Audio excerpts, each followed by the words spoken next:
שאף אחד לא רואה. יש בי שאלה גדולה, איך תגיע לגלות מה שגילו, איך להניע. תבחר לך סביבה טובה ותגיע, תגלה לך עולם מושלם שנעלם. את עולמך תראה בחייך, את עולמך תראה בחייך, עוד בעולם הזה תראה עולמך.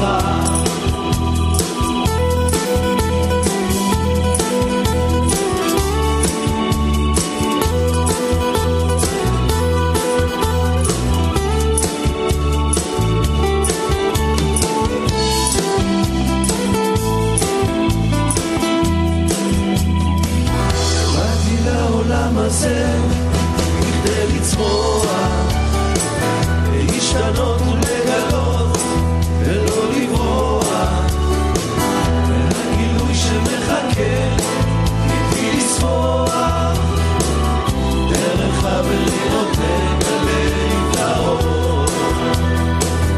את עולמך תראה בחייך, את עולמך תראה בחייך, עוד בעולם הזה תראה עולמך. את עולמך תראה בחייך, את עולמך תראה בחייך, עוד בעולם הזה תראה עולמך, עוד בעולם הזה תראה עולמך.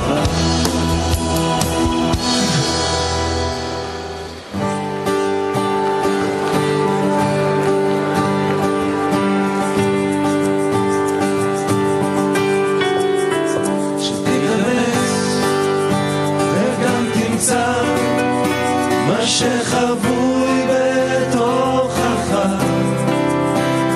שתלמד רק לאהוב ותזהה את כל הטוב, שתגלה עמוק בפנים פירות יפים ומתוקים, ותגלה את הקליפות גם מאגוזים קשים, שנמצא את התשובה לשאלות שביתך, ותרגיש שמסביבך אוהבים אותך, אוהבים אותך.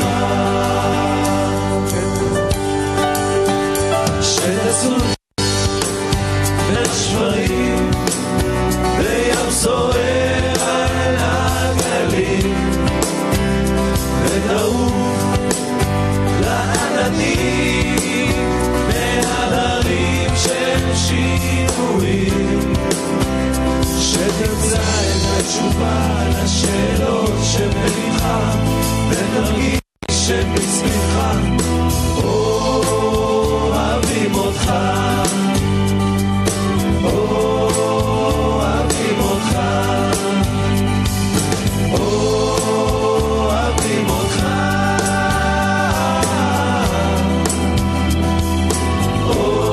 אוהבים אותך.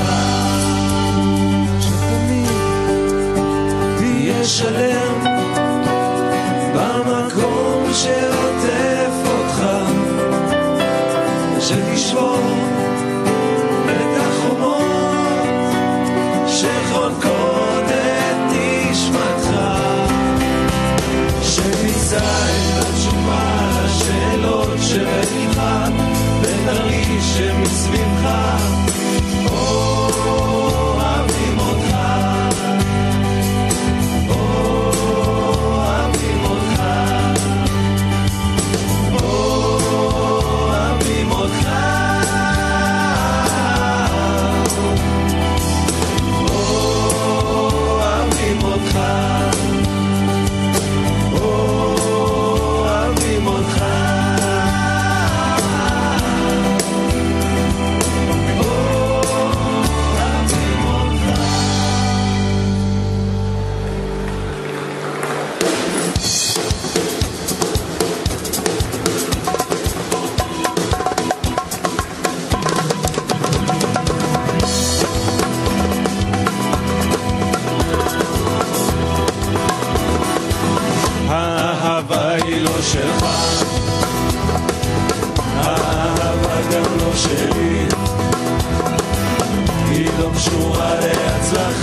שלי. האהבה היא לא זמנית, היא לא עוברת לעולם, שהיא קיימת היא נצחית ומחבקת את כולם. האהבה היא אהבה, היא השחרור מהסליחה. האהבה היא נתינה, היא מגיעה מהנשמה, מהנשמה. Любовь не может быть твоя, любовь не может быть моя, не свобода от тебя,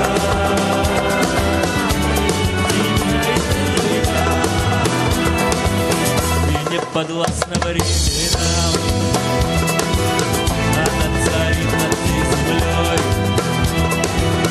она все благодарит нам, соединяя между собой. Любовь, любовь, она одна, она к свободе я ведусь, она везет меня туда, где солнце выйдет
שבלב.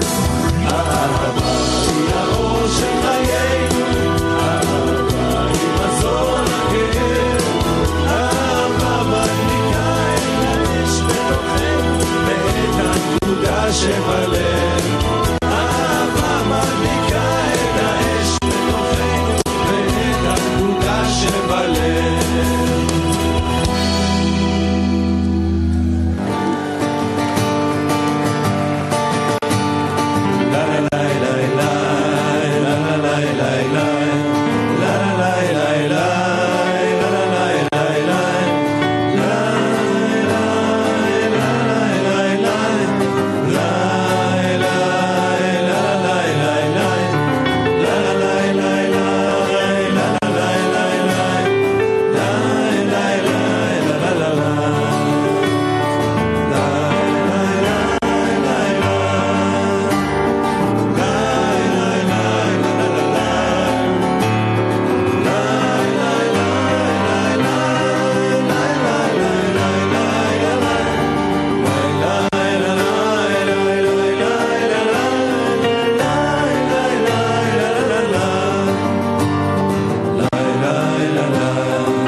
Good morning to everyone. We're entering the second day of the Congress. We can sit down. We can connect with the friend beside you. And let's take this day and make it 1,000 times, 1,000,000 times more than yesterday we attained. It's in our hands. It's in our desire. And only we can do it. So let's enter the beginning of the second day.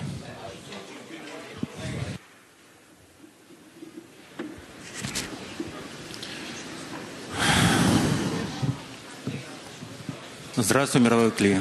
Hello, World Kli.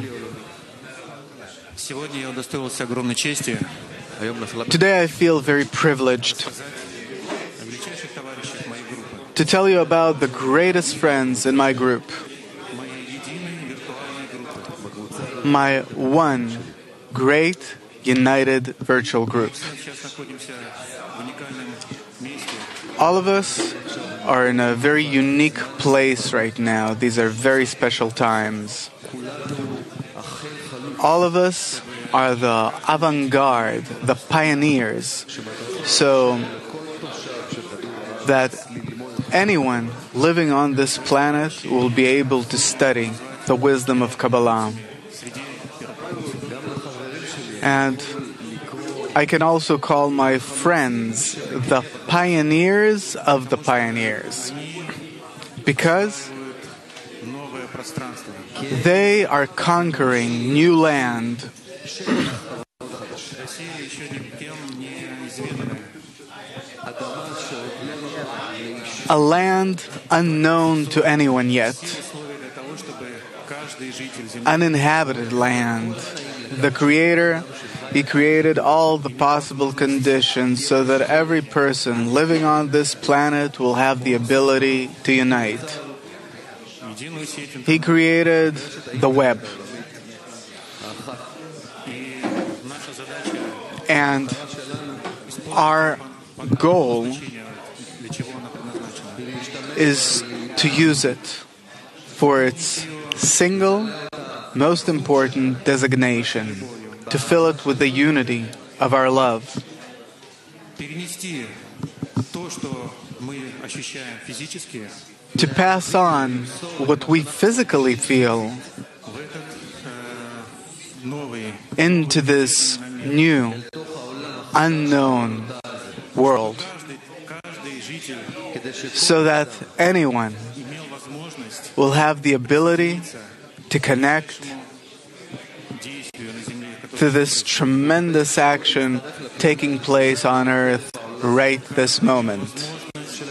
so that everyone will have the possibility to take part in this unique work, so that everyone will have the ability to find his friends and a group, a 10, regardless where he is.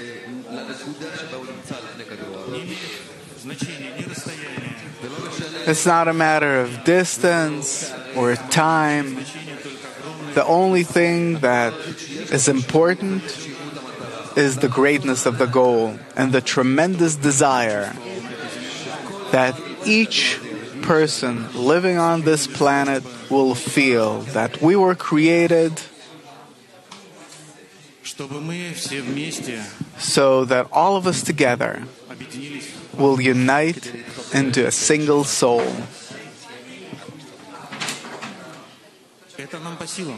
And we can do this. I can just tell you about it. When I talked about my friends, I feel that it is possible. Part of them came to this Congress physically. Other friends, they went to nearby mirror congresses in neighboring countries. And the strongest friends stand guard. They feel our connection, our love, and they're passing it on all throughout the web, fulfilling the net with love. Every friend feels the tremendous responsibility that he's getting up every morning, sitting in front of Rav,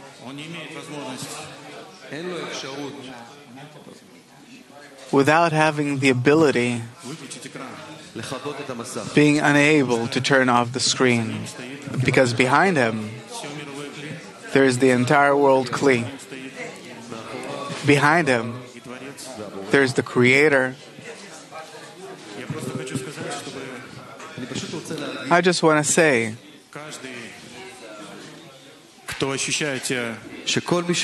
that all those that feel or want to feel a part of the world Kli, don't look for reasons or excuses because you're living far away, because you don't have the opportunity or you don't have a physical group. We have one group. It's united. It's united just like a physical group. And this is something that we feel every day. And we'd like to pass this feeling on so that everyone will feel it in their heart and will join us. Join our virtual group, L'chaim.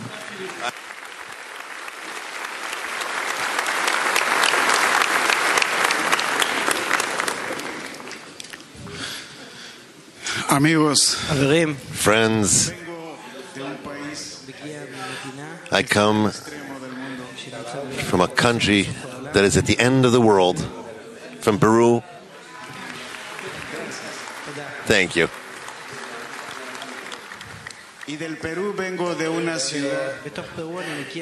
In Peru, I come from a city. It's not the most important city, but the Creator causes it to be important. In the middle of the Amazons,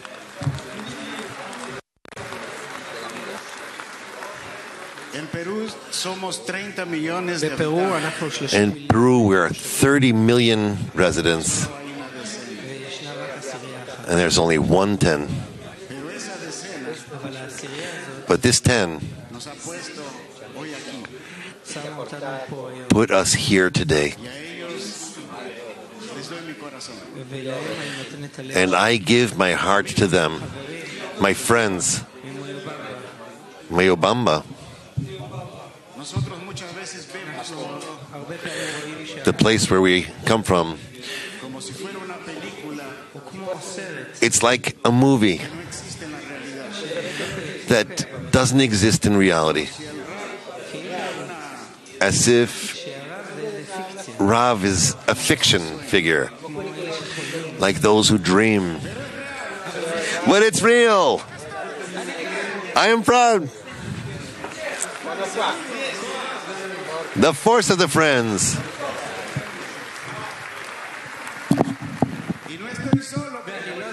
And I'm not alone, like you can see. There are more than 6,000 sparks here. And we're going to reveal the Creator. And we're going to continue to work. And between you, and thanks to you, I can see great friends in my heart that are so important to me. My father and the father of Natan, that usually translates Rav, and that for us many times represents Rav. The world Kli and my friends in Israel, thank you for your efforts, for the constant work,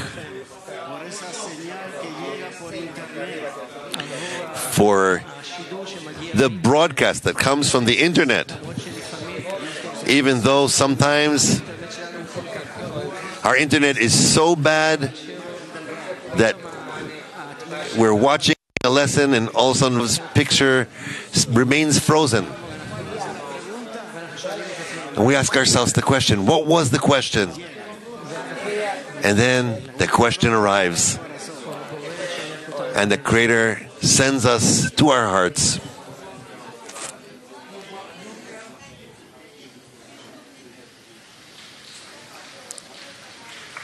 Estar aquí, amigos, To be here, friends, is a dream, a huge dream. It's been 21 years that I've planned to come here. But the Creator made me wait to come here for the first time. He wanted me to come to the correct place.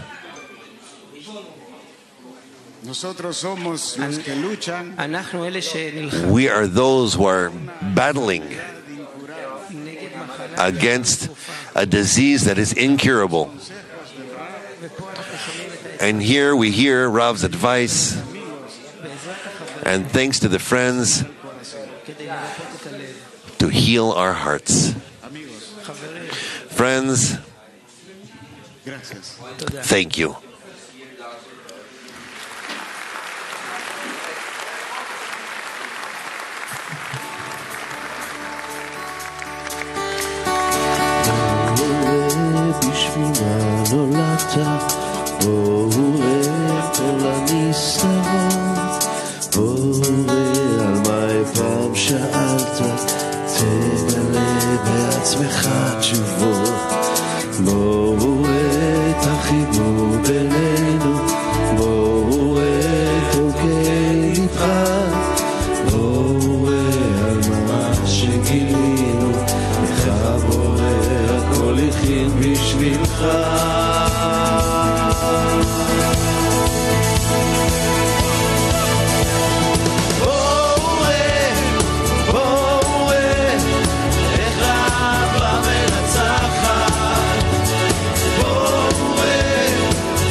Good morning, friends. בוקר טוב חברים. Good morning, World Clean. בוקר טוב כלי עולמי. Most of all, good morning, Rav. ובוקר טוב רב. My name is Michael, שמי מיכאל, and I come from Singapore. ואני מגיע מסינגפור.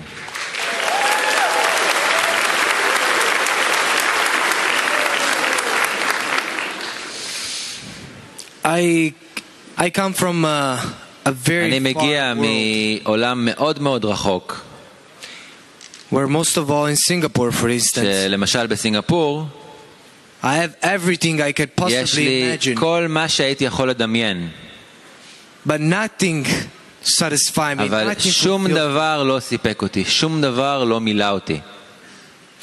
And finally, through searching and וסוף searching, סוף, אחרי חיפוש וחיפוש, I found a place מצאתי מקום within me, בתוכי, which is called point in the heart. שנקרא הנקודה שבלב. And that's why I'm here. ובגלל זה אני כאן. We all gather all these points in the heart כולנו אוספים את כל הנקודות שבלב, to bring contentment to our Maker. כדי להביא נחת רוח ליוצרנו.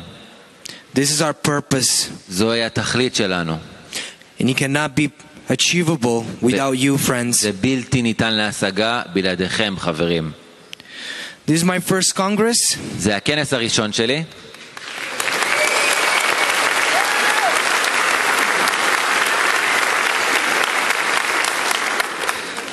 And all I want to say is that ואני רק רוצה לומר I cannot do this without you. שאני לא מסוגל לעשות את זה בלעדיכם. So only together, friends, אז רק ביחד, חברים. we can bring contentment to our רק Maker ביחד אפשר להביא נחת רוח לבורא, and reveal the quality of true love among ולגלות us. את תכונת האהבה בינינו. Thank you, everybody. תודה Thank רבה you. לכולם, תודה.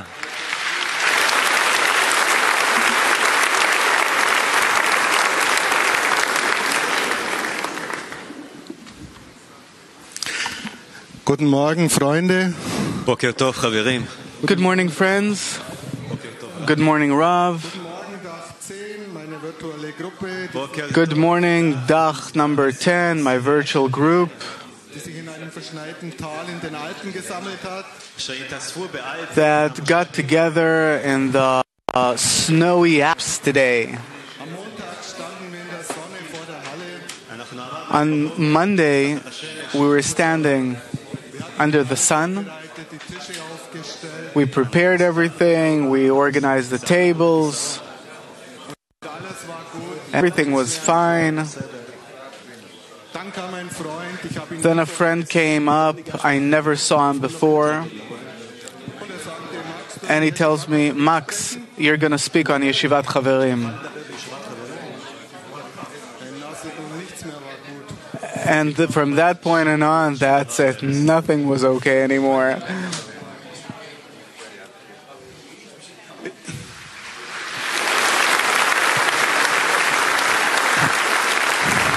Ich sollte den Freunden mein Herz öffnen. הייתי אמור לפתוח I was supposed to open my heart to the friends. But what do I have in my heart? Pride. I'm thinking only about myself. And I feel shame. Lots of shame. And I told him, you don't know who I am. Why are you asking me to speak here? And he told me, Der Schöpfer hat dich ausgewählt. the Creator, He chose you. Crazy. Der Schöpfer hat mich ausgewählt. It's crazy. The Creator chose me. I get it. Now I have to invest. I have to give the friends something, but I have nothing to give. Ich wollte nicht mehr auf den Kongress herfahren. I didn't even want to come to the Congress anymore. But Rav said one of the mornings, he said, Jeder prüfe sein Herz, ob herkommen kann.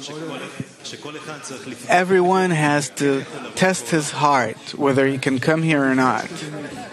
ואני בדקתי את עצמי. And I tested myself, Test fiel negativ aus. and it came out negative. I had to come. הייתי צריך לבוא. I had to convince my wife. And I told her, the Creator, He chose me. I have to go, I can't run.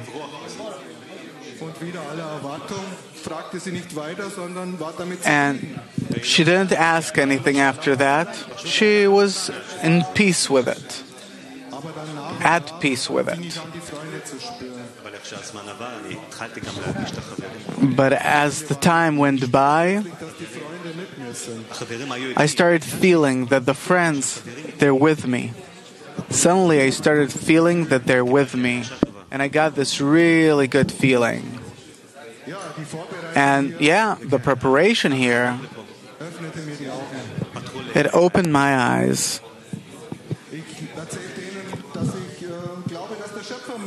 And I felt that it's the Creator that wanted me to talk here. I told this to my friends, and they told me, no, the German friends, they're the ones that said that you should talk. They want to hear you.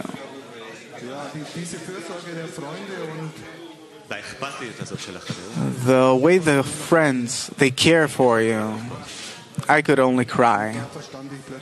And then suddenly I understood.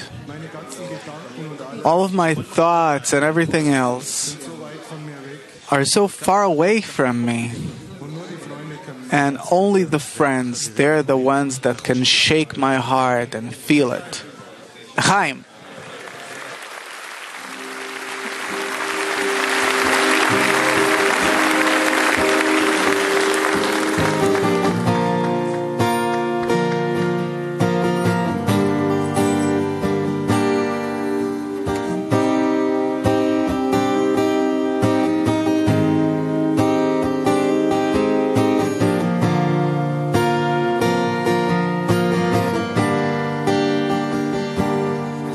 Nur einen Weg, der mich zu dir führt, egal wo ich auch stehe, wohin der Wind mich trägt. Es gibt nur einen Weg, der sich als Weg versteht, verloren ohne dich, finde ich nicht mehr zurück. Du bist der Anfang, du bist der Schluss, du bist alles, was war und kommen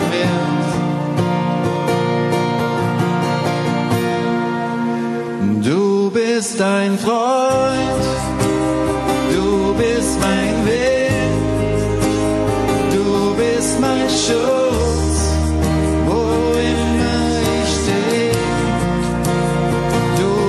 Das Wort mir zum Geleit, vom Anfang bis jetzt, für alle Zeit.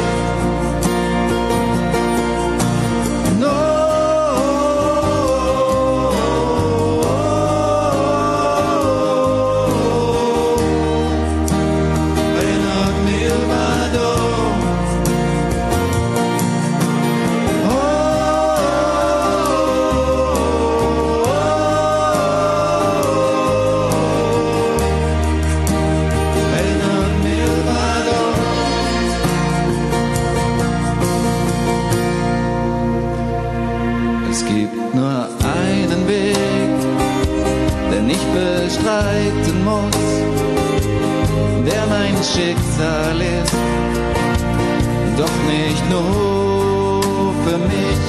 Es gibt nur einen Weg, der mich zu dir führt und der mich fühlen lässt, was wahre Liebe ist. Du bist der Anfang, du bist der Schluss, du bist alles, was war und kommen wird.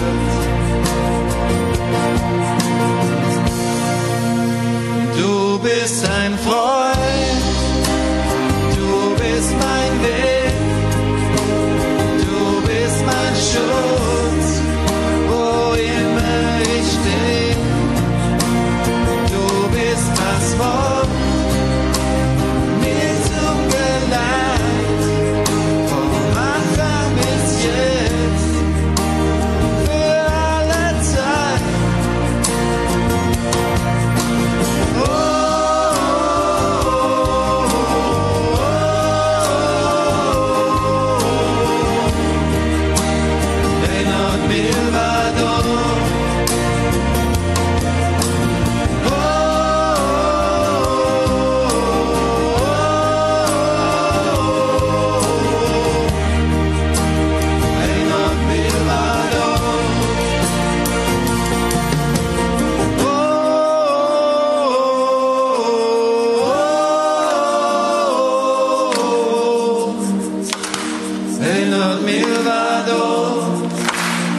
Bonjour.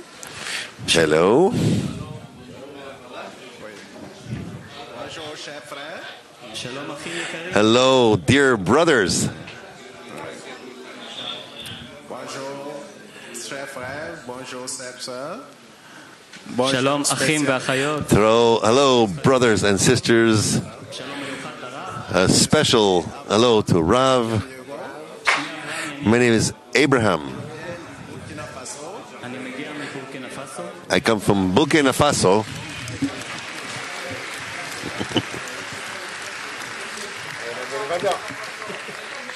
Le Burkina Faso est un des 54 pays d'Afrique. Burkina Faso is one of the 54 countries in Africa. Et l'Afrique compte jusqu'à 700 à 800 millions d'habitants. And we are about 800 million people in Africa. And it's a continent that really needs the wisdom of Kabbalah. From the very little experience that I personally have,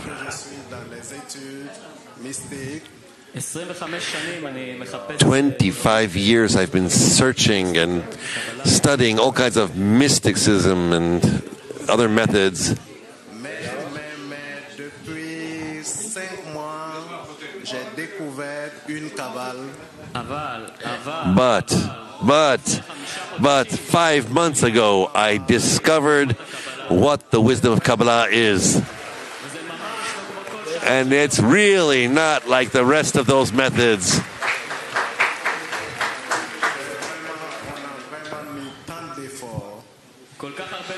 So many efforts, so much I invested money, thousands of sleepless nights, and before that I didn't reach any results. But since I discovered the wisdom of Kabbalah, earnestly, I think we reached the end.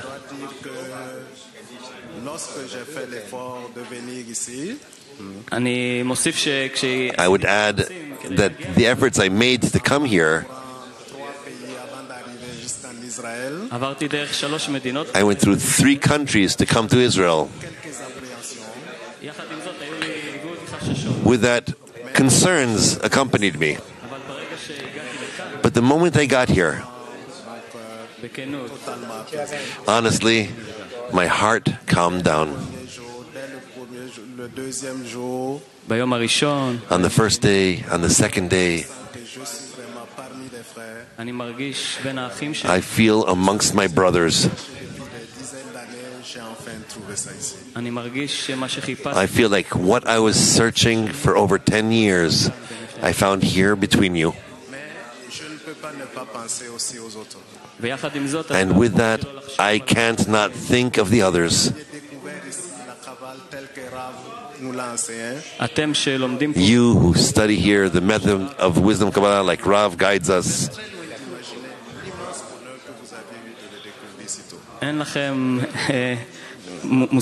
You have no idea how happy you are to discover it so fast.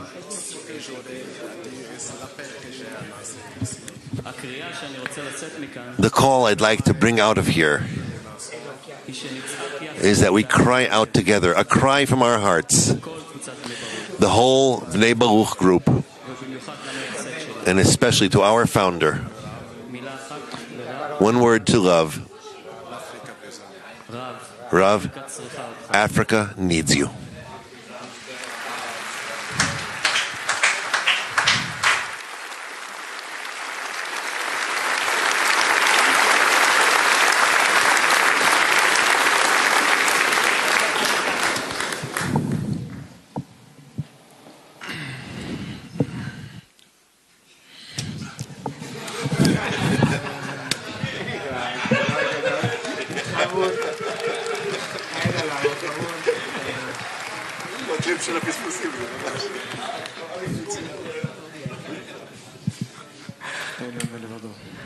None else besides him. אין עוד מלבדו.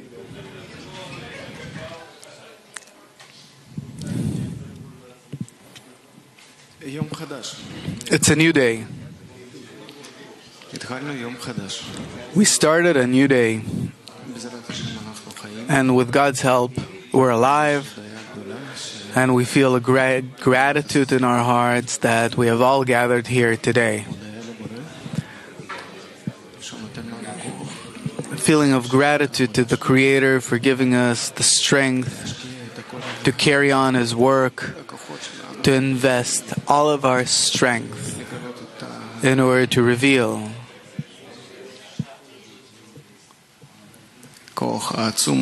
this tremendous force of love that's so deep, so we started the Yeshivat Chaverim with the L'chaim, and that's the most exciting moment, to sit with the friends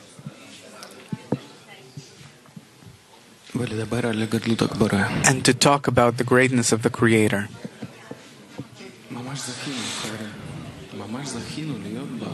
Friends, we really are privileged to be here in this place.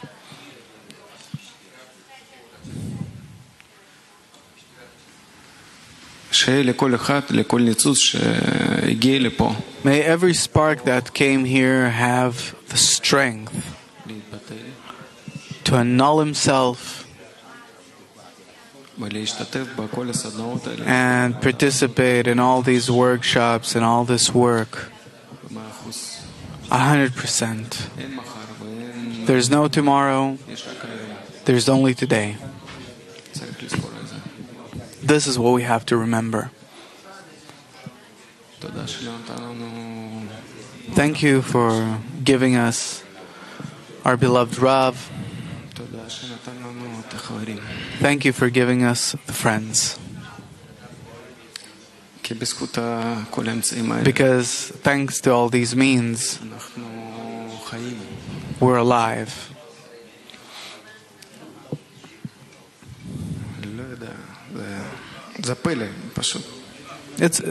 It's a wonder. It is. It's a miracle that we're here together. It's really hard to express it in words. To put it in simple words, it's really hard. Thank you. Thank you. L'chaim.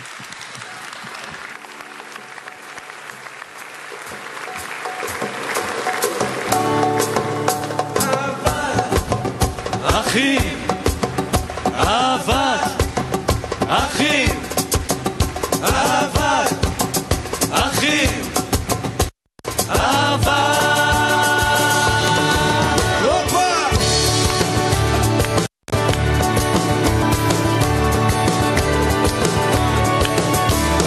כל זמן שמתחילים לגלות את אהבת חברו, תכף נתעוררת בו הרגשת שמחה ותענוג. ברגע שמגלה שחברו דואג עבורו, הוא כבר אינו יכול לדאוג עבור עצמו, עבור עצמו.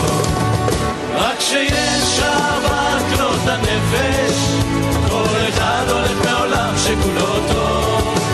רק כשיש אהבת כלות הנפש, כל אחד הולך בעולם שכולו טוב. נשרקים הלבבות אפילו שיהיו של איתנים, ומקירות ליבו מוציא חמימות ואהבה. ברגע שמגלה שחברו דואג עבורו, הוא כבר אינו יכול לדאוג עבור עצמו, עבור עצמו. רק שיש אהבת כלות הנפש, כל אחד הולך בעולם שכולו טוב. רק שיש אהבת כלות הנפש,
Beloved friends, let's turn off our phones.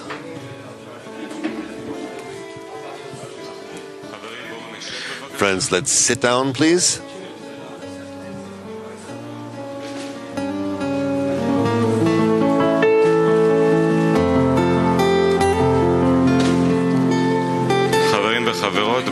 Dear friends, let's sit down, please. Let's turn off our phones.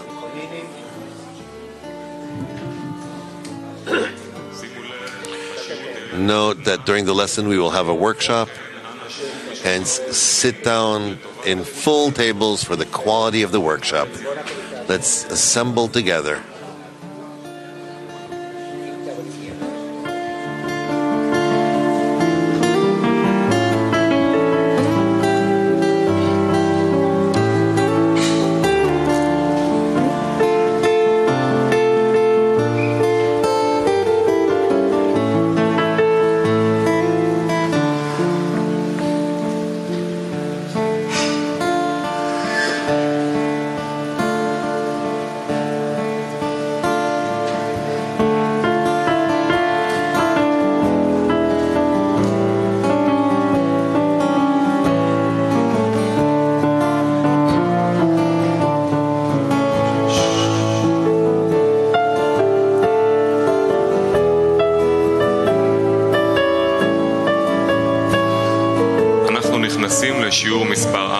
We're entering lesson number 4, a lesson on the topic of there's none else besides him. Rav Leitman, please.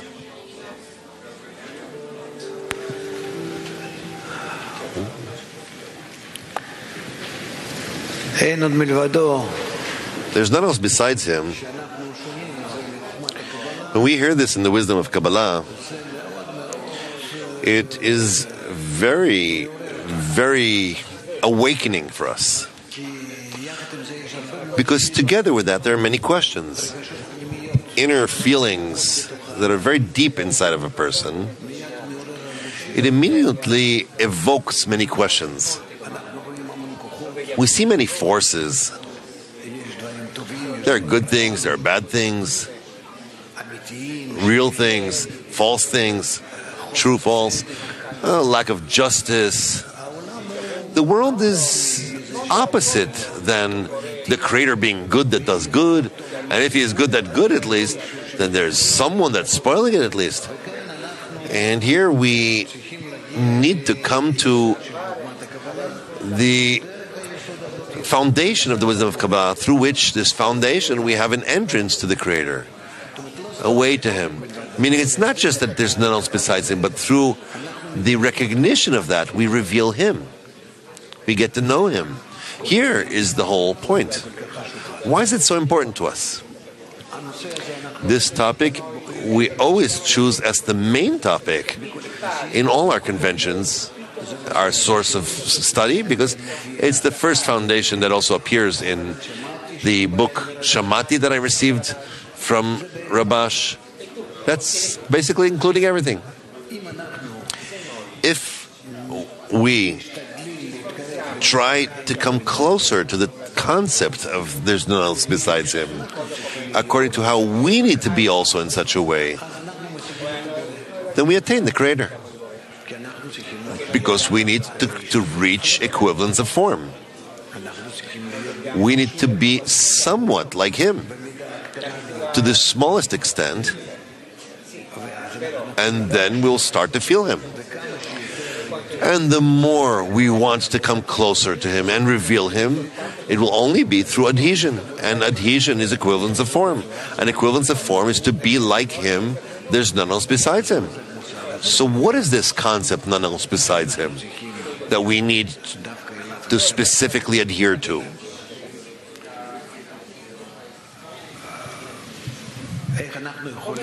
How can we take out of all of creation how the Creator creates and how creation works? Let's say we. How can we study his actions? Just as it's written, it's from your actions we know you. How do I know the Creator? Through the actions that I see, examine, scrutinize.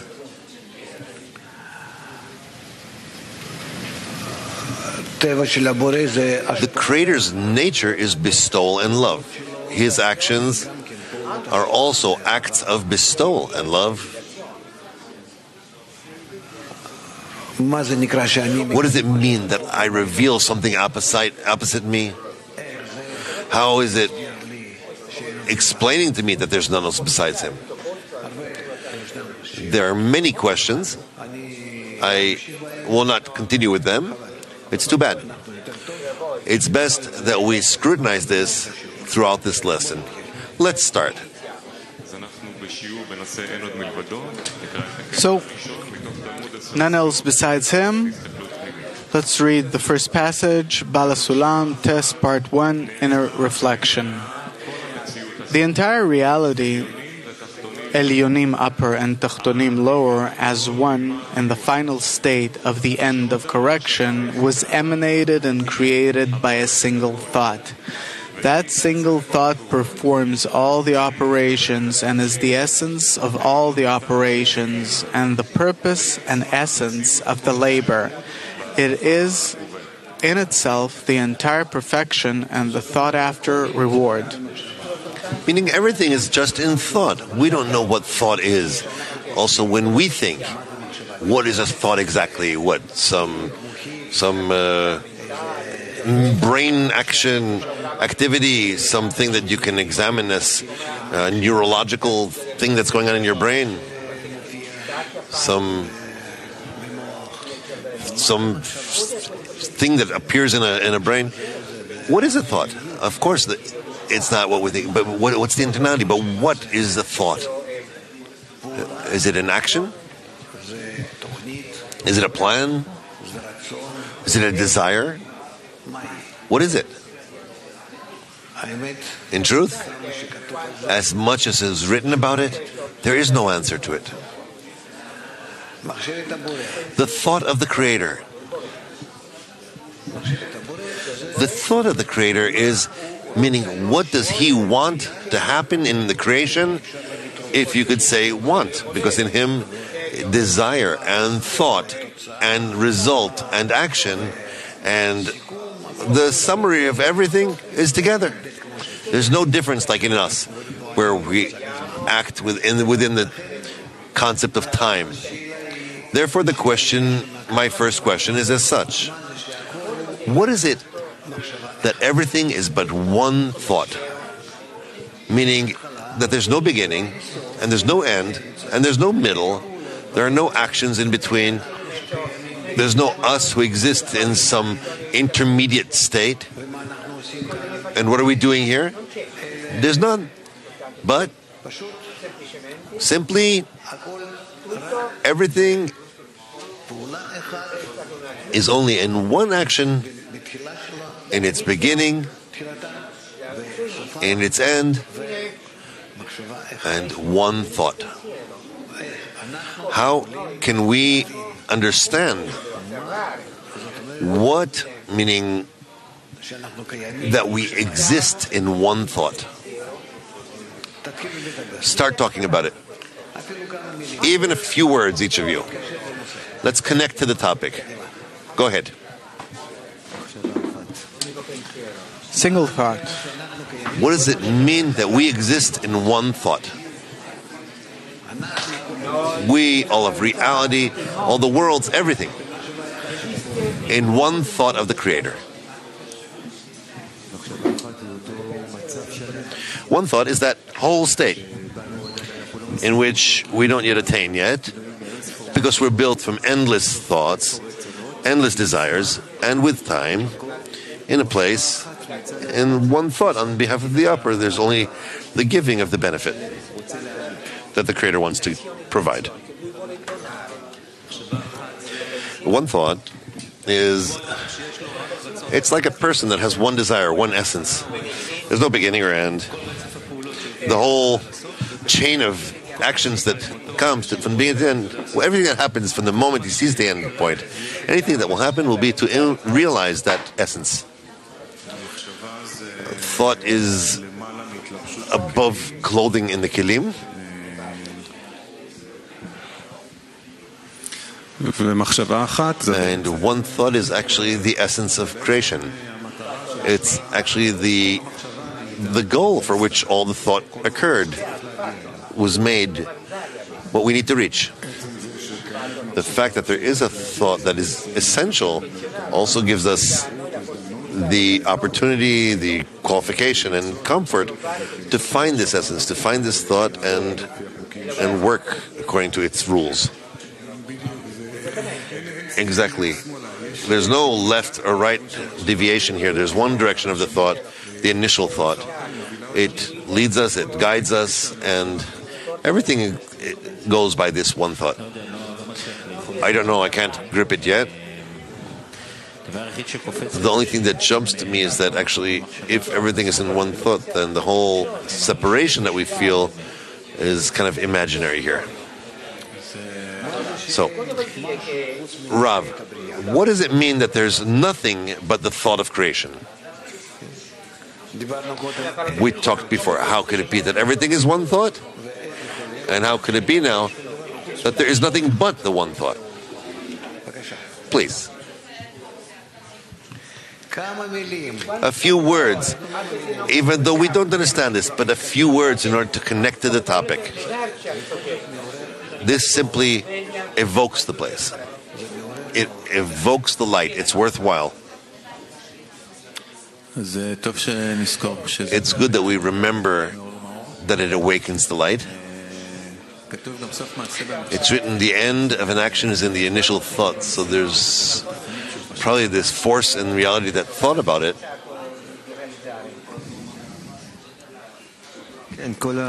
Yes, the whole engagement in this question is getting closer to that whole state, that unified state, where here between us we can come to that state between us, that thought of creation.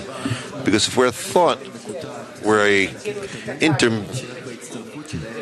dispersed thought that has to bring it to that one thought. And this is suitable to the correction in a certain way.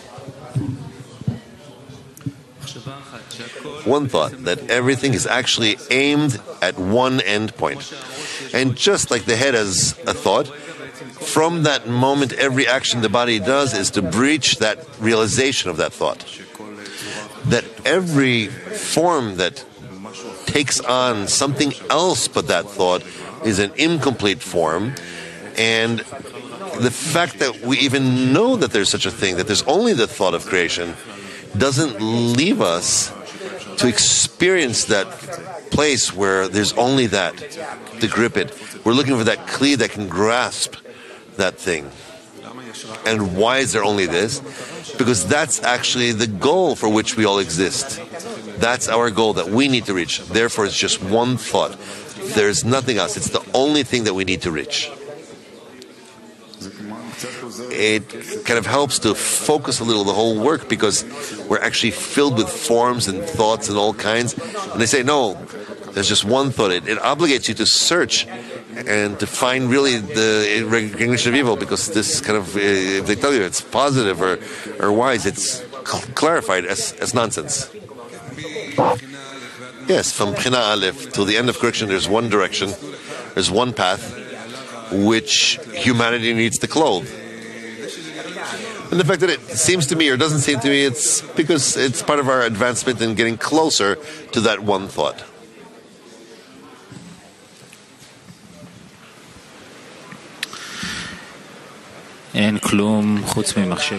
There's nothing but the thought of creation. The thought of creation, according to what we learn, is to do good to his creatures. And the meaning of this is that all of reality as we experience it, it was all created for us in some system that is leading us like a train car to some place. And it's beginning to evoke thoughts. Where am I in this? Meaning, what's the essence? If everything is the thought of creation, then where's the work here? We're going to be reading from Bala Sulam, the writings of Bala Sulam, the introduction to the study, to the book of Zohar, item 13. Immediately, in a thought to create the creations, his thought completed it all. Because he didn't need a kli of action like us. And immediately emerged and existed all the souls and all the worlds which are future to be created, filled with all the abundance and good and delight and softness that he thought for them, with all their complete finite essence in their souls that would be existing in the end of soul. Meaning, after the will to receive in the souls, received all of it in perfection and inverted to be pure bestowal in equivalence of form to the emanator. And that secret, the sages said about, prior to the creation of the world, there was him and his name was one, because the form of separation that's in the will to receive was not revealed at all in the reality of the souls that emerged in the thought of creation, but rather they were adhered to him in equivalence of form in the way of him and his name are one. Rav, another question. But in general, what does it mean that we're in one thought?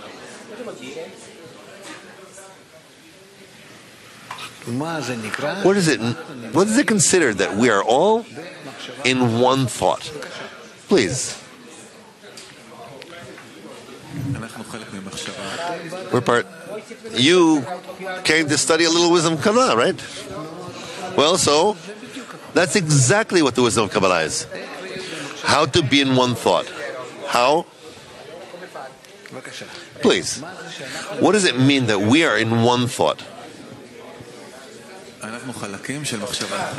We are parts of the same thought, and together we comprise one thought. Today I have... You want to say something? You started it nice. I think that point of our aspiration towards the friends, we can grasp what one thought is. Only in that aspiration. There's no other action here. The thought is working towards a single direction, and we're working in the same direction to realize that thought. The thought is born from the desire. If we create an incorporation between us and longings, like Neve said, if we for one moment flip over the table here and make it into not to a 2-hour session here, but we really enter into each other as much as possible, then we can create this intention, this desire inside of us that will control us. We'll be similar to the Creator, to that thought. And it's really that we're all stepping on the same plane, flying to the same heart. And this is what it means to be in one thought. On the way home from the Congress last night, we did a summary workshop, and Rav just threw us to a place that we don't even know.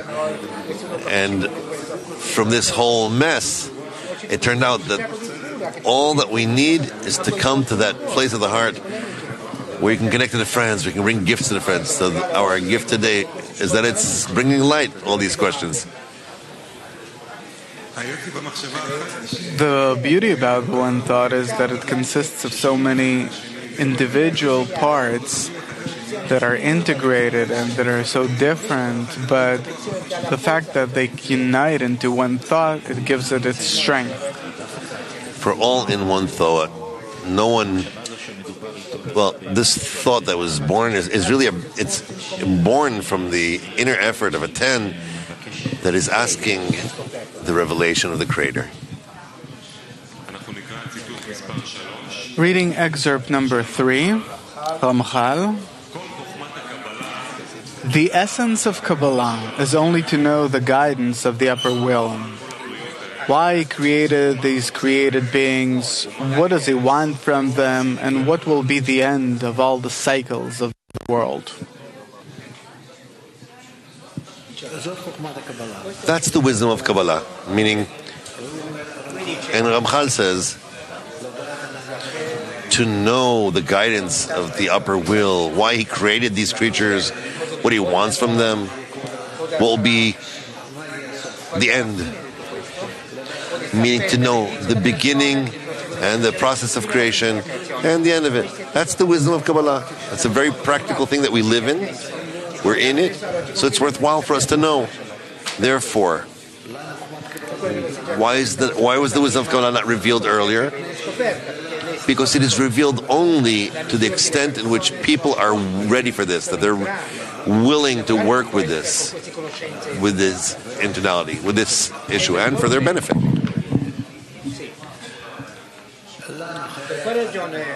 Why does a person why must he know the guidance of the Creator and how the Creator relates to the creatures, to created beings? Why is it that the knowledge of the providence of the Creator filling us with pleasure? Why do we want to know the plan of the Creator, the plan of creation, why He's doing so? And why does that fill us with pleasure when we attain it? Please.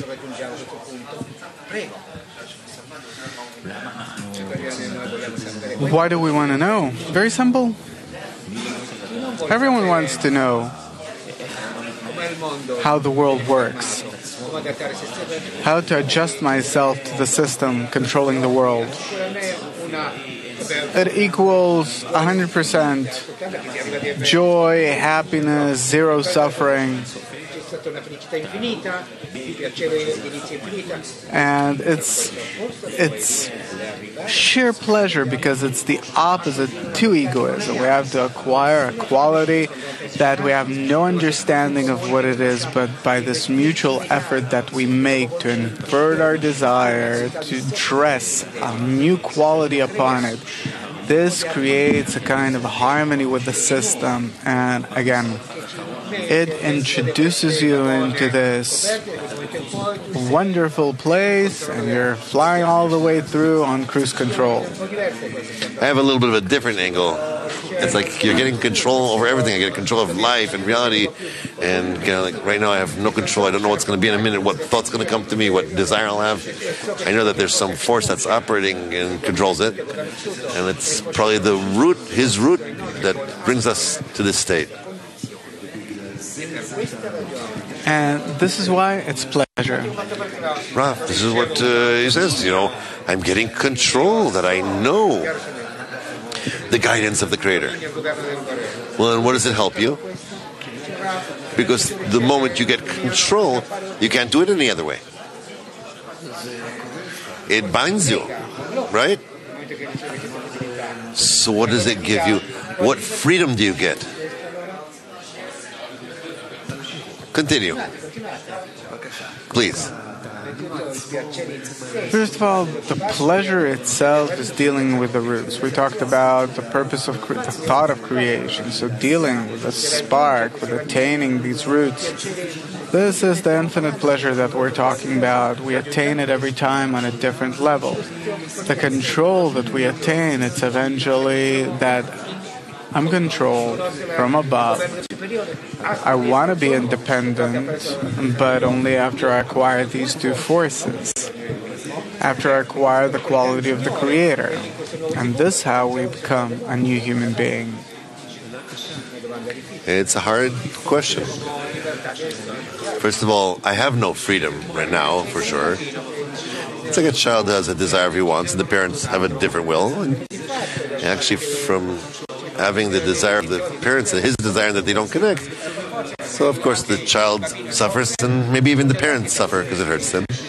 So let's say that there's a developed child who wants to give something and operates according to their desire, then it'll be good. So maybe it's like that for us too. A person has to know the governance of the Creator, but only after he starts working in the 10. Before that, it's the very opposite. He has the opposite quality. So, first of all, he understands that he has to annul himself towards the 10, and then he can work with their desires and to use the Creator in order to fulfill them. This is the reward that we're looking for. I think that in the inner feeling, we're feeling the development and meaning to come to that common desire and that sensation that we don't know and start playing with it, assemble it, clothe it inside of you to all of a sudden feel the whole world and all the forces that are operating. It's fascinating. It's something new, and at last there's meaning to this life. So of course there's no choice. It's good that there's no choice. That's what we want. You have very little choice, actually. First of all, we're talking about those that this question lights up in them. And people that start inquiring, finding out that they are slaves to their desire. So, setting myself free from that, maybe that's being free. And this only depends on who do I want to crown as king over myself? Rav. Why? Is it that the moment that I attain the Creator and really see all the actions, all the beginning, all the end, all the actions, and the things that we read and have to read in reality, so that all of reality, it becomes something static for me. That's it. This is how it is. Why?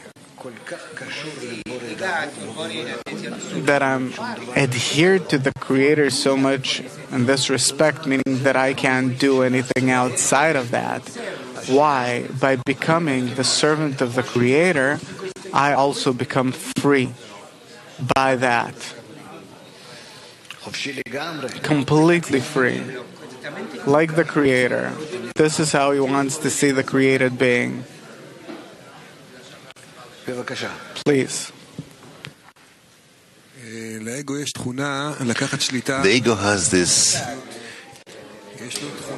quality to take control over reality, and the moment I connect everything to the Creator, it frees me from responsibility. It gives me room for work and a reward that is connected to the work and not dependent by the result, just the work. What does it mean to be the Creator's servant, to be connected to the Creator? It means that you're actually working in order to bestow. Now, if you're working in order to bestow, the entire purpose of the work is you're like a small creator every time. You take a part of the desire and correct it. Take a part and correct it. And this way, crown the quality of the Creator on Him all the time. This is the freedom. You actually become like Him. You become like the Creator by correcting something new. Also, the point in the heart is a role, meaning a person who has a point in the heart awaken in him a desire to figure out the purpose of life. It's not a desire, it's a role, it's a job he has to implement. He has to have from that feeling, he has to realize it. Yeah, the realization is in the created being, and let's hope that we'll achieve this as quickly as possible. It's not being enslaved to the will to receive, and it's not to be in complete bestow, but it's receiving in order to bestow. These are two forces inside of me that I don't know how can they work together, but we expose it every time against the new desire that awakens in me, and against my connection with the friends that do help me crown the quality of bestowal over the will to receive every time. In the coupling between them, something new is created that didn't exist before.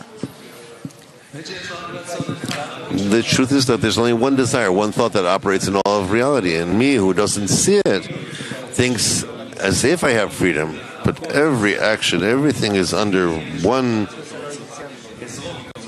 I have to kind of like flow with it, as we say. Then I'll get the greatest freedom of all. Because that's the only freedom there is. To move with that thought. The dead are free. Meaning that if the will to receive dies, meaning that you no longer use it in its ordinary form, where it just wants to receive, then I'm free. I can work with the desires of the friends and be in bestowal towards them. And there are never any kind of limitations of a bestowal. It's all in the work, in our work of connecting with one another until we're free. And who's freer than the Creator? No one. So if we're in our work as the Creator's servant, come to be in a form like the Creator, it's the freest you can be. There's no fear than Him. Excerpt number 7. Bala Sulam says, all the thoughts that enter a person's mind are the act of the Creator. That is to say, it is not what a person feels, that he draws them from some place or that they originate from him. This is false, the biggest lie. Rather, each thought, the smallest of the smallest, the Creator sent it to the mind of man, and that is the motivating force of man and of beast and of every living thing.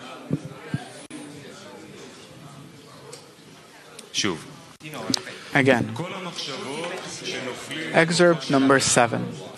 All the thoughts that enter a person's mind are the act of the Creator. That is to say, it is not what a person feels that he draws them from some place or that they originated from him.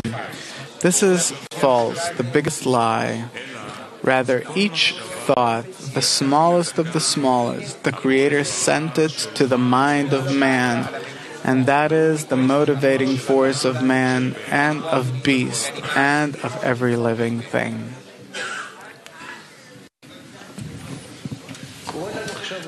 All the thoughts, from the moment I was born until the moment I conclude my life, come to me from the Creator. So where am I? Also, when I want to operate against those thoughts, it's also not me, it's the Creator sending those to me as well. So, there's no man? That's the question. Please.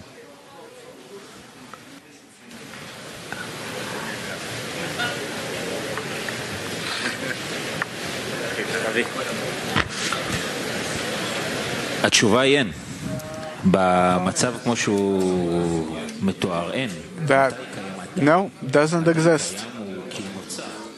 In this situation, it doesn't exist. When is man created? He's created from connection. Then, he's a man. What you have before that is the will to receive in order to receive, which is nothing, it's raw stuff.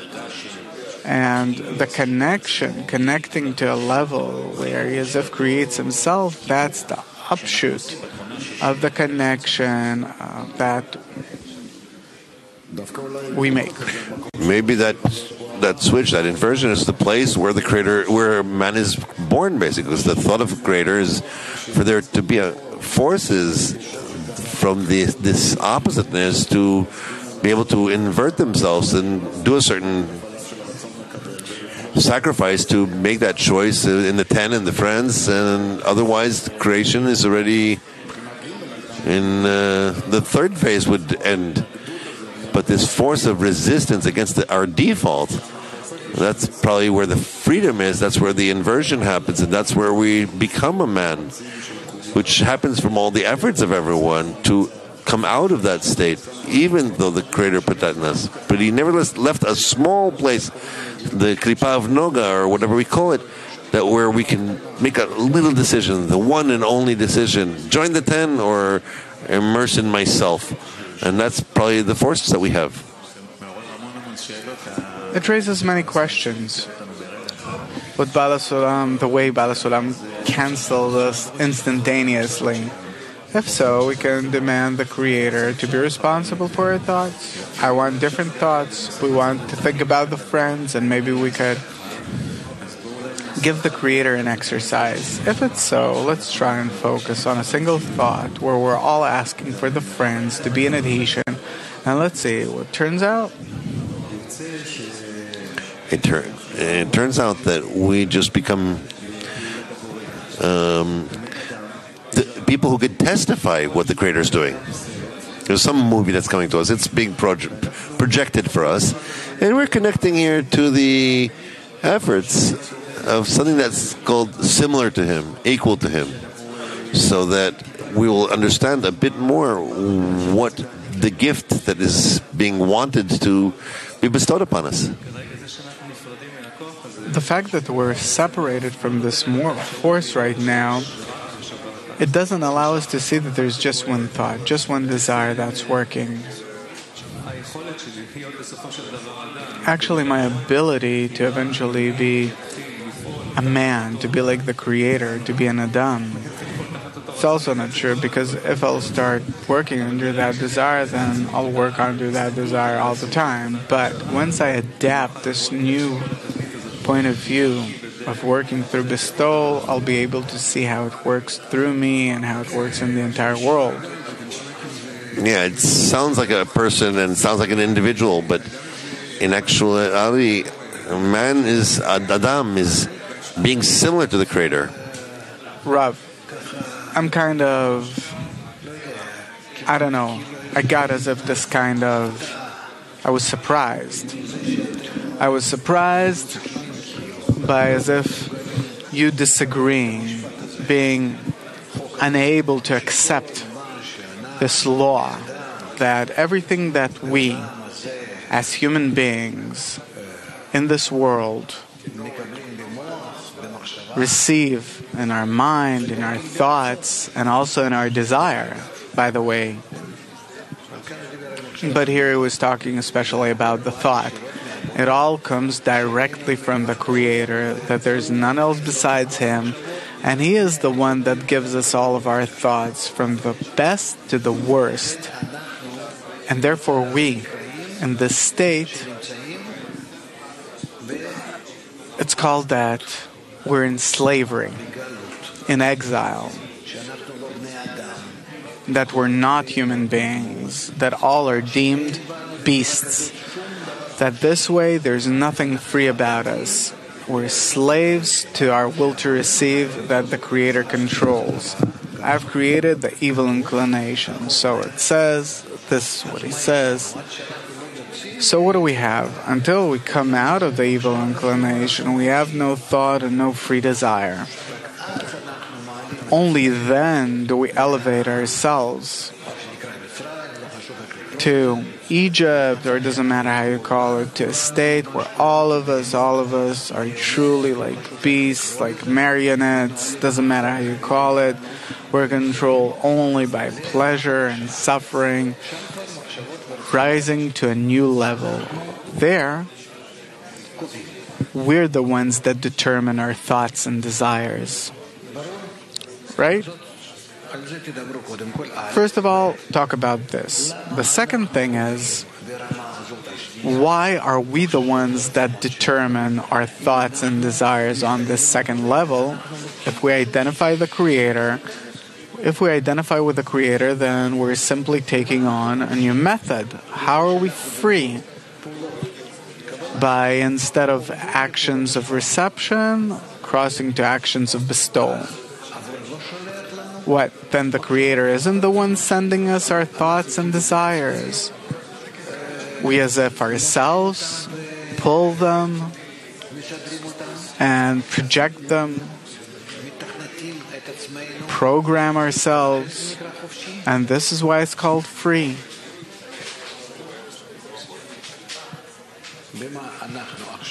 How are we now slaves, and how do we become free? Please.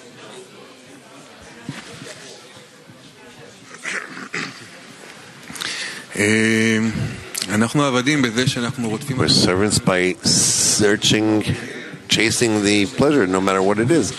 Because to receive, I want pleasure. I don't care about anything else. And when you start to become free, we start to relate our actions to some goal, to the thought of creation we talked about in the beginning, to the general correction of the created beings. And then we actually find ourselves as a part that needs to complement the general form, the general Adam that needs to be revealed. Yeah, the servitude is one of fulfillment that never comes.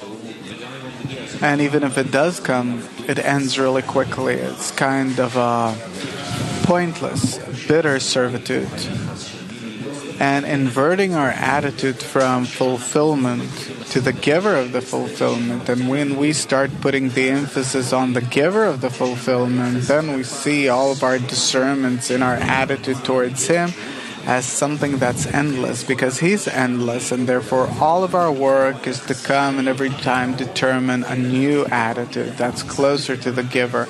Every time become a bit more like the giver, and also having the knowledge that we will never be the giver, but we will be able to make ourselves as similar as possible to him.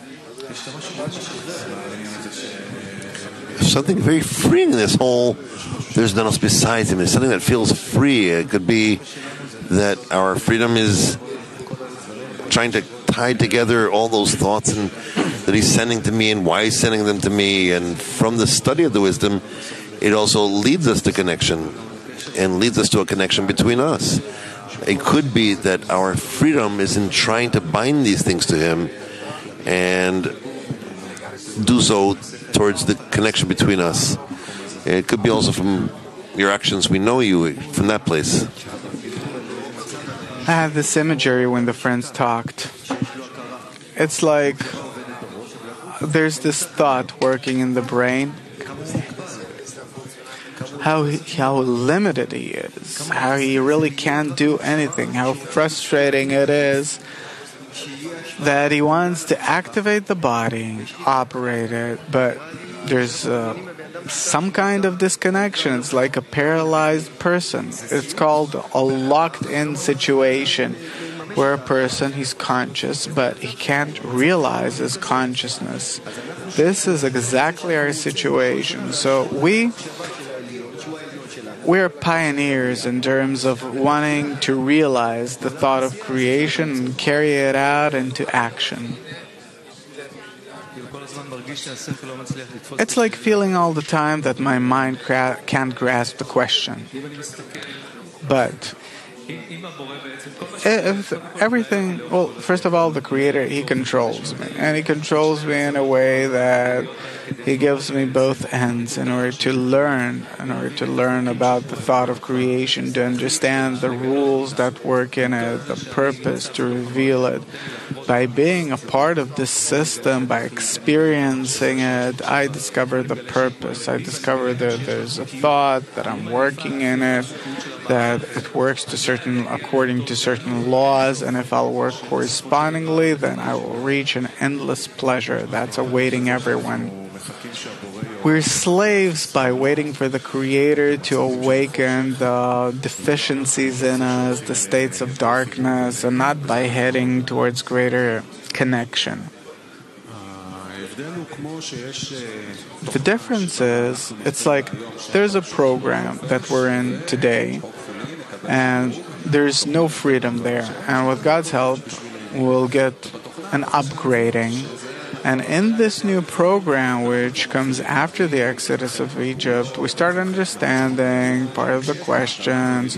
We take the reins into our hands. We understand what the goal is. How should we advance? And now you have the actions of the Creator on the one side and the exertion on the other. And now you have to exert yourself in order to get back on track. It's like getting new software, but you have to operate it every time and you start, restart. I don't know.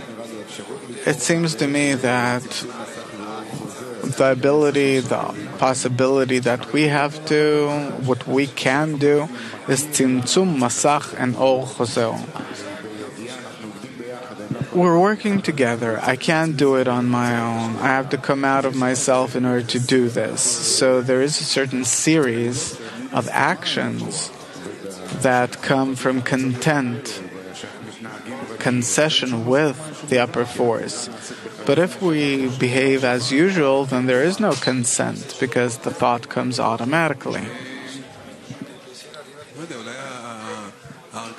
I don't know, maybe the feeling that suddenly you discover how reality is built and how you have to operate in reality and what specific actions do you have to perform in order to attain the goal, in order to give contentment to the Creator.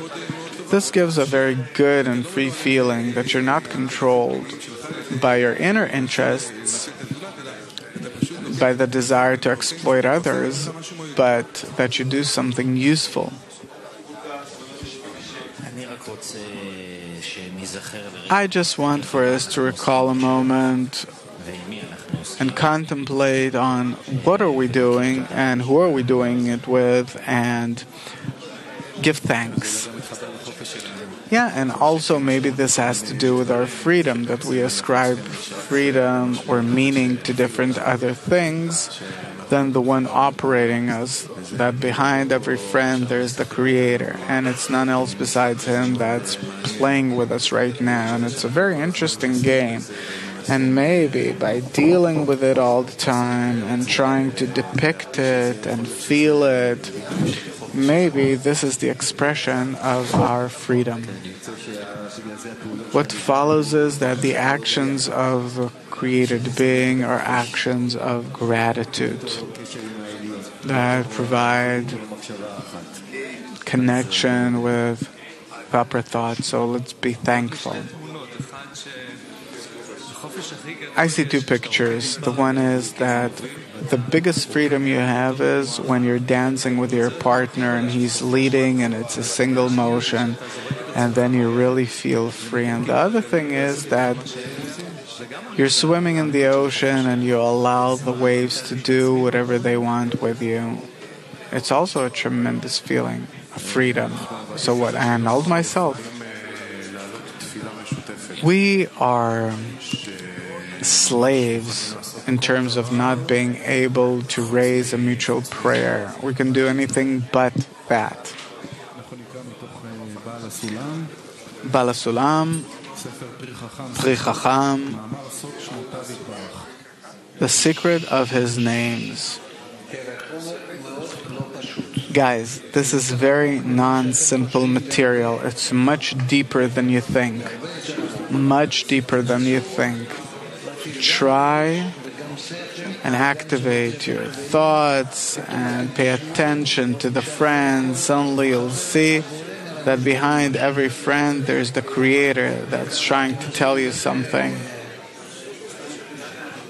Try and be, how to say, investigators, police investigators, to discover the Creator behind every friend. What is He trying to tell you there?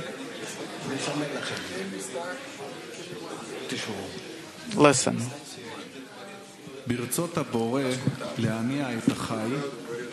The Creator who wants to operate my friends, He sends them one thought, and that thought shakes them.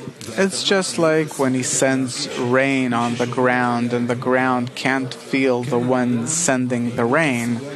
The very same way man can't feel the one who sent him this thought, because he won't feel it before it shall come and become a part of his imagination, and because it's under his authority, he feels it as a part of his own. And in this, you can understand that no thought can grasp him. And the reason is simple, because the Creator, He doesn't want to send us such a desire that will be able to attain Him, but He prepared an order of thoughts for us. And from this order, eventually, we will necessarily have to attain Him in the complete measure. Again. The Creator who wants to motivate my brothers, He sends them a single thought, and that thought shakes a person up.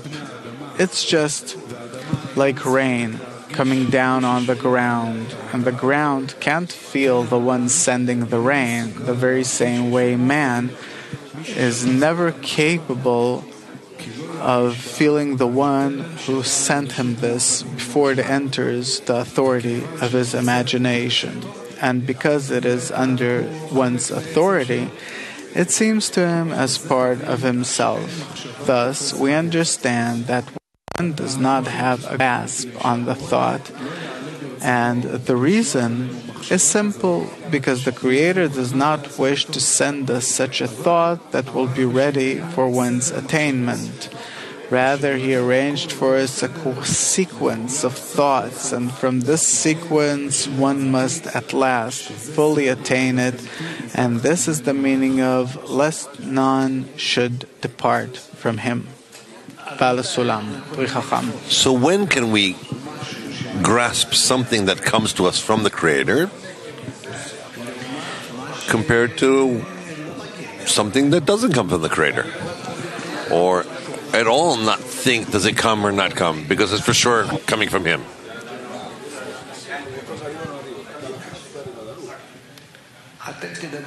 You talk between you also about my question. Scrutinize the question between you. Try to effort a little bit more. Today's just the second day. We still have time.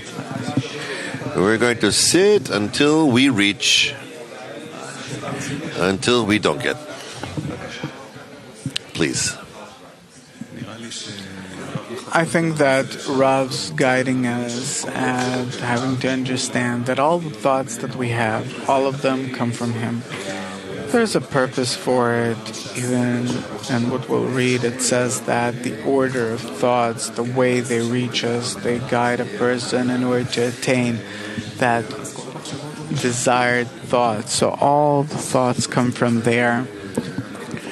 So on one hand, we get the thought that we should understand that we have no thought or anything. On the other hand, he says that he's sorting this order of thoughts that kind of obligate us. So there is some kind of topic and cause and consequence or something like that we have to follow with actions, and through them gets to a result. And I hope that we're managing to do so. I actually love that Rav is taking it to that place, because really on this level we don't even exist. We have no thought here anyway.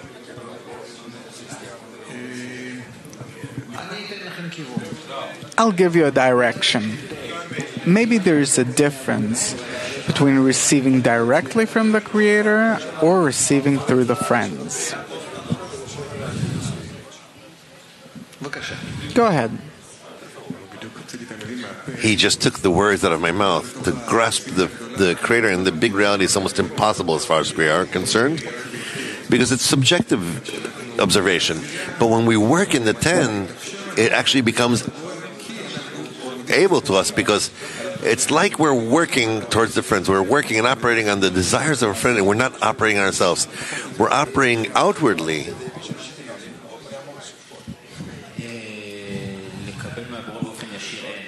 You can't directly receive from the Creator. That's impossible.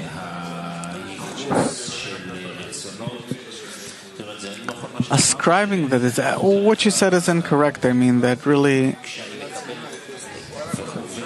when I receive and work with the desires of the friends, the meaning is that I'm really doing spiritual work. But in order to be able to do it, I need the Creator to help. I have no way to really come and connect to the chisaron of the friends unless I have that quality of bestowal from above that pulls, creating the connection that can't be created in any other way between two desires to receive. So on the one hand, I really have to do everything that I can in order to acquire his chisaron. On the other hand, I know that without the Creator, and it's not exactly clear who and what that is, but I can't receive his chisaron, and then I have no connection with the Creator. It's a kind of a loop. But he helps. He helps because now we hear the Rav. It's like the Creator is hiding behind him and talking to us. We're reading text. It's like the Creator is talking through the text. Here in Seder 10, we hear the friends that are constantly talking about it. It's something that wraps us and obligates us to give attention to this, to the meaning into this. And when I look at it through the friends and seek it, I discover maybe how far I am from the quality of bestowal. And from the quality of bestowal and love is in the friends. And that's where I have to discover it. How much I love them, whether I'm absolute for them completely, and maybe that builds some prayer in me for the Creator, some place of request, a prayer. Without the interaction between us, I don't know if it's even possible to create some kind of address to the Creator. Everything mixed together. On the one hand, the Creator gave us the quality of reception. On the other hand, we're told that behind every friend there's the Creator. And you have to make the scrutiny. You have to peel off yourself different psychological barriers and other barriers in order to hear that it's the Creator that's talking to you directly, personally, in order to advance you. How are we supposed to become such professionals, constantly scrutinizing what is it that the Creator is sending us? How do we how do we get that sensor so that we won't need Rav to tell us every moment that it's the Creator talking to you through the friends? How do we develop this kind of independence between us? I'll say what the friend said, only in other words. The Creator is operating in me directly, only He does so through the friends. Excerpt number 15. All the contradictions against His unity that we taste in this world, even though that, to begin with, they separate us from the Creator, by making an effort to keep the Torah and mitzvot and love with all our heart and soul as we are commanded to do in order to give contentment to our Maker, all those forces of separation do not affect us into subtracting any of the love of the Creator with all our souls and might. Rather, in that state, every contradiction we have overcome becomes a gate for attainment of His wisdom. This is so because there is a special quality in each contradiction, revealing a special degree in attaining Him. And those worthy ones who have been rewarded with it turn darkness into light and bitter into sweet. For all the powers of separation from the darkness of the mind and the bitterness of the body have become to them gates for obtainment of sublime degrees. Thus the darkness becomes a great light and the bitter becomes sweet. Hence, to the extent that they previously had all the conducts of His guidance toward the forces of separation, now they have all been inverted into forces of unification and sentenced the entire world to the side of merit. Question: why does our own whole path need to be that we're getting stuck, getting blows, problems, troubles, confusions, everything explodes, our heart's torn, our head is bursting, and specifically in those places where we're in such feelings, we later feel it opens and we reveal the Creator. Why? Please, quickly. Because the place that I'm stuck in, it shows me how opposite to the quality of bestowal I am. Yes, first of all, because the will to receive suffers from that state. He doesn't like being in that state. On the other hand, we have an address to the Creator. We want to be adhered to Him more specifically upon such states. Because we get only suffering from the Creator, and this suffering that's seemingly bad for us, it's actually a blessing. This is our place to develop. Our ability to develop is only in such places, not where we fall asleep in our comfort zone. This is the lie. This is the evil. The Creator does talk to us directly. It's just not through the friends. It's His posterior. We see what's suffering and distress, and why those stumbles and blows. That's the place of their work. But that's where we need to bring our inner exertion and to go against that seeking of comfort and pleasure. Which is our motive operandum. Yeah, the will to receive measures itself against something on the outside, and when we suddenly feel that there's no satisfaction in the will to receive, it opens a certain question, and it's a deficiency. And it's the Creator that gives us this confusion for us to reveal ourselves.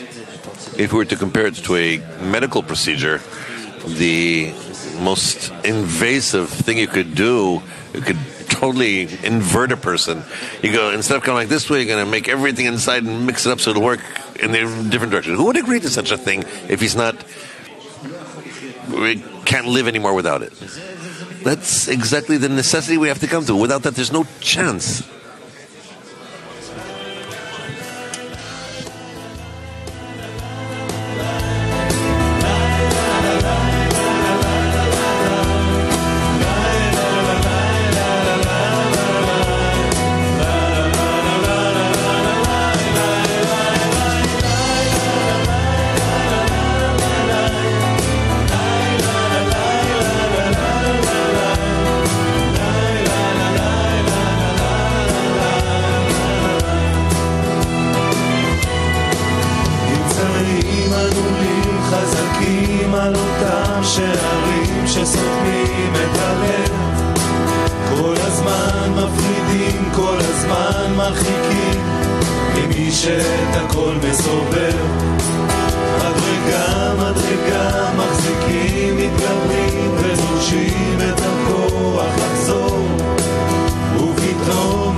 ציטוט מספר 13, כותב בעל הסולם באיגרת א'.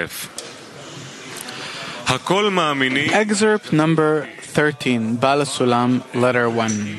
Everyone believes in private providence, but did not adhere to it at all. The reason is that an alien and foul thought cannot be ascribed to the Creator, who is the epitome of the good that does good. However, only the true workers of God does the knowledge of private providence open, that He caused all the reasons that preceded it, both good and bad. Then they are cohesive with private providence. For all who are connected to the pure are pure. Since the guardian is united with its guarded, there is no apparent division between bad and good. They're all loved and all clear, for they are all carriers of God's vessels, ready to glorify the revelation of His uniqueness. It is known by instinct, and to that extent they have knowledge from the end that all the actions and the thoughts, both good and bad, are the carriers of God's vessels. He has prepared them. From His mouth they've came, and at the end of correction it will be known to all. Excerpt number 12, Zohar, Tetzaveh, item 86. There is no light except for that which comes out of the darkness. This is so because when that side surrenders, the Creator rises above and His glory grows. Also, the work of the Creator is only out of darkness, and there is no good except from within the bad. And when one enters a bad way and leaves it, the Creator rises in His glory. Hence, the perfection of everything is good and bad together. And to later depart to the good, and there is no good except for that which comes out of the bad. And in that good, the glory of the Creator increases, and this is complete work. And the whole method is actually, how can we go very quickly through the bad in the right direction, right guidance, to reach the good, and again to the bad, and then to the good, and then the bad, and then the good, until we reveal all the evil inclination, but with the trend of going through it in order to reveal the good. Because otherwise, we don't need to be in it to feel it bad. We enter it in a way that we're obligated to do it in order to have a kli, a deficiency for the good only. And then also the evil, also the darkness will light like its light. This is actually the approach that we should have in our method. And as far as the unification of there's no else besides Him,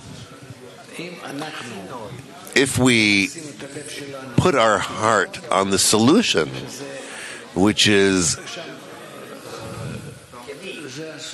there, they did something. Is that from the picture from?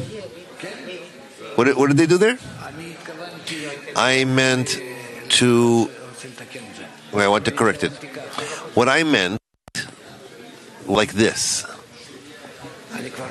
I'm already drawing 8 and not 10, because you are 8s. Yes. So what's important to us is not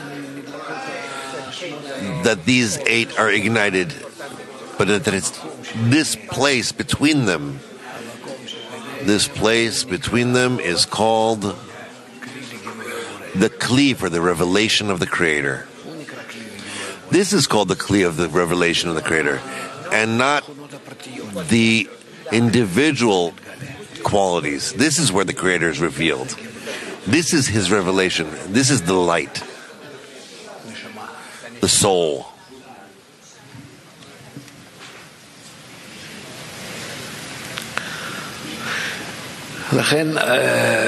Therefore, what's happening in each and every one of us is not at all important. We don't take into account our qualities. No. Only what's between us. Only what's between us. That's what's important. Therefore, when we move with our thoughts and perception from each from himself to this collective, this general state, then here we live in a different way in which all those questions, creator, me, providence, all is known in advance, where I am, where my choice is, where's the freedom, and so on. It all disappears. We begin to see the world in a different way. Therefore, why am I talking about this?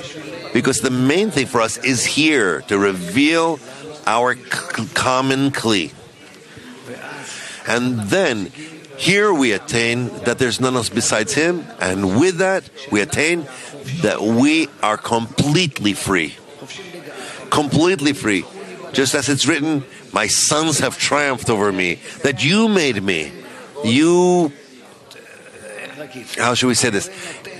The Creator is giving us an opportunity to manage him. Just like a little child spins his family.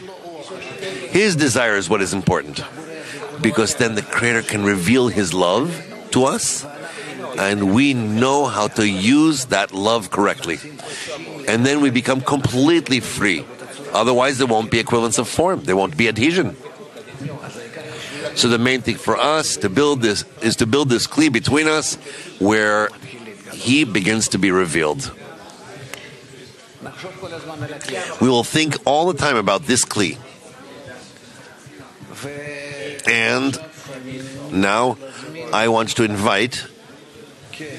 Yes. I have another half an hour. Do you agree? Let's go.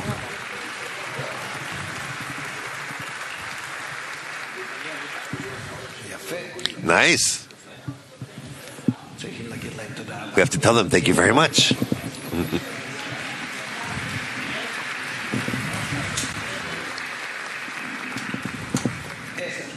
10, 9.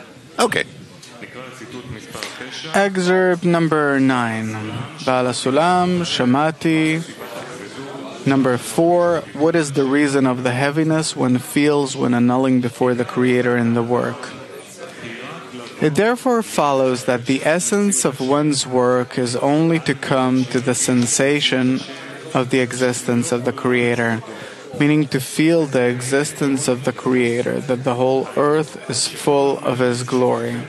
This will be one's entire work, meaning all the vigor that he puts into the work will be only to achieve that and not for any other thing. One should not be misled into having to acquire anything. Rather, there is only one thing that a person needs, namely faith in the Creator.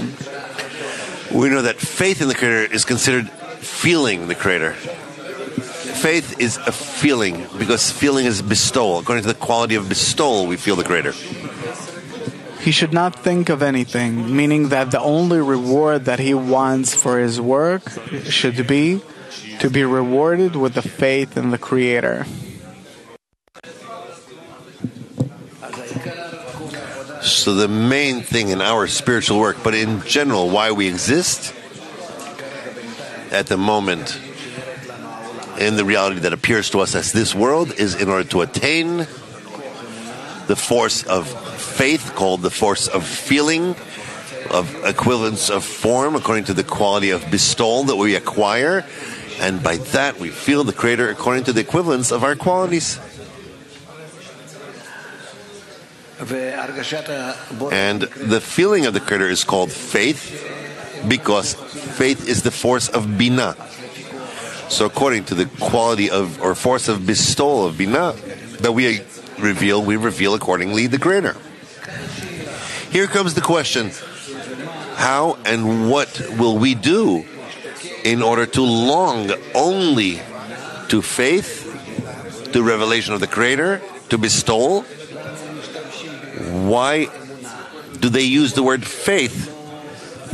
In order to not confuse us that really attainment of the Creator, revelation of the Creator sounds very egoistic.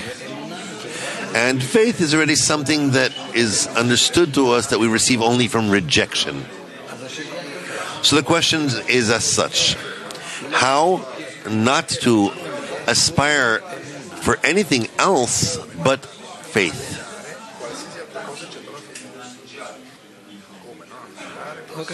Please.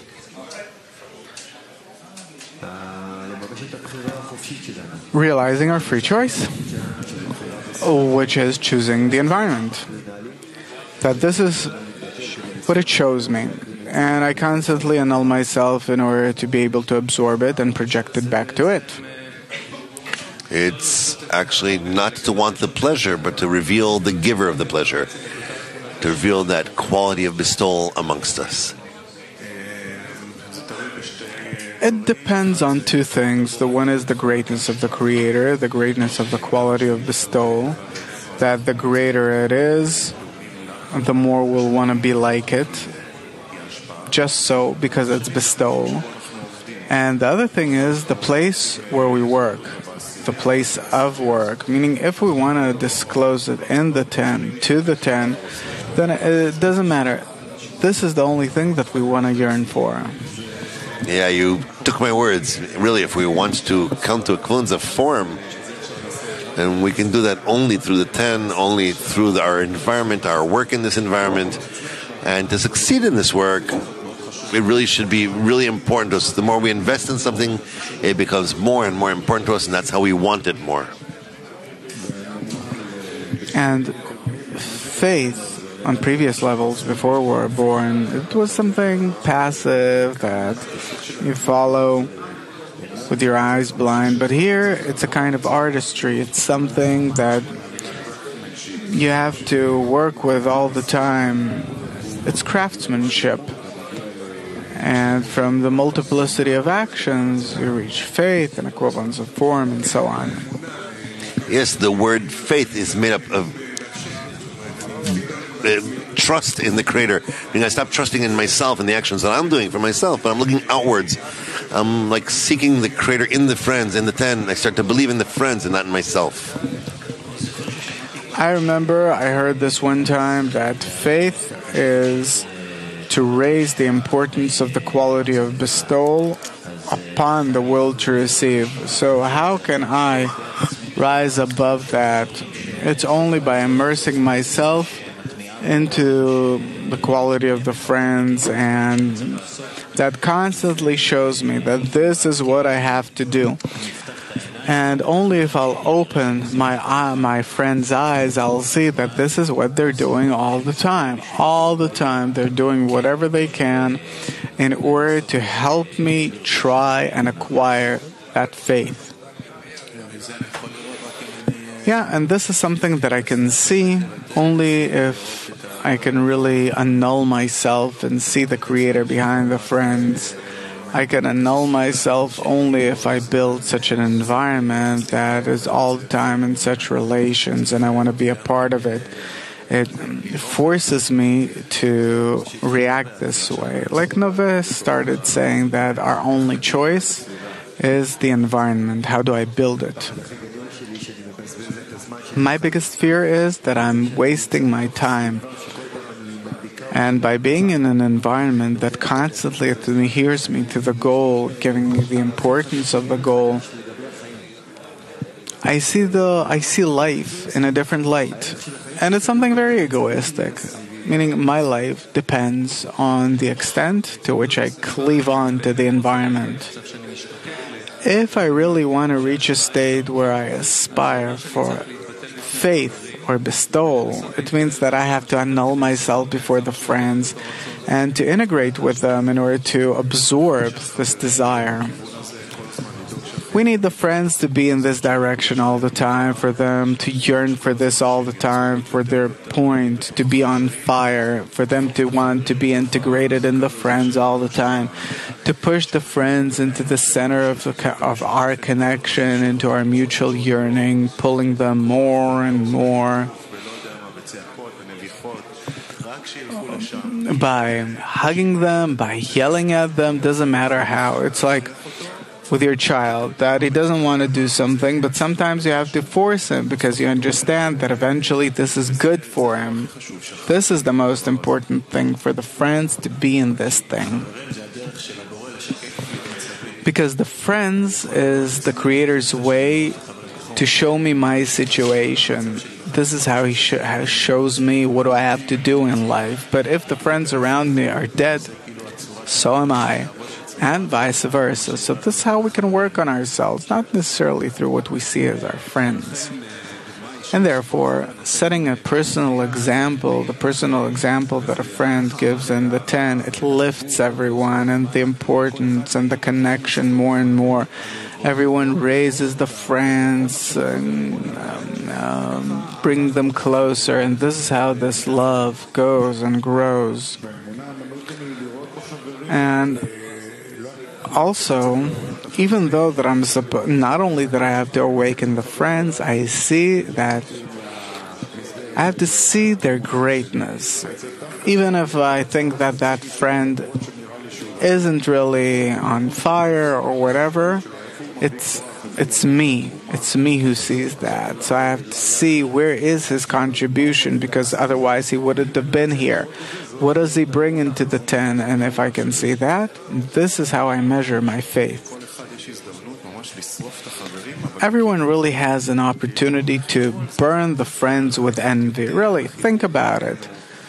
Going for our connection, for the friends to really want to shush you, to erase you. But why? Because you give them an example for the connection. It's amazing. The friends of Rabbi Shimon, they didn't burn each other in vain, but they burned each other with envy. Excerpt number 16.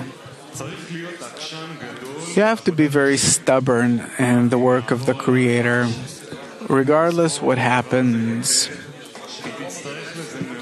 Remember it well, since you will need it very much at the beginning of the work of the Creator, because one must be very stubborn and very strong and brave to hold himself and stand his ground, even though he gets knocked down time and time again. And one must now allow himself to completely fall, God forbid, because all these falls and descents and confusions and so on, it is necessary to go through them before entering the gates of Kedusha, sanctity. And all the truly righteous also went through this.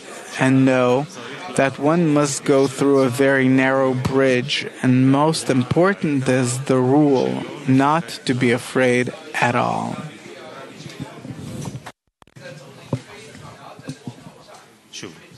Again.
Dear friends, let's sit down and be quiet. We're continuing. And what's happening now, we're going to move to a special event. We are going to expose before you the project of our life, the archive. And I am happy to present before you Michael Stanilevich, the CEO of Kabbalah La'am. Please.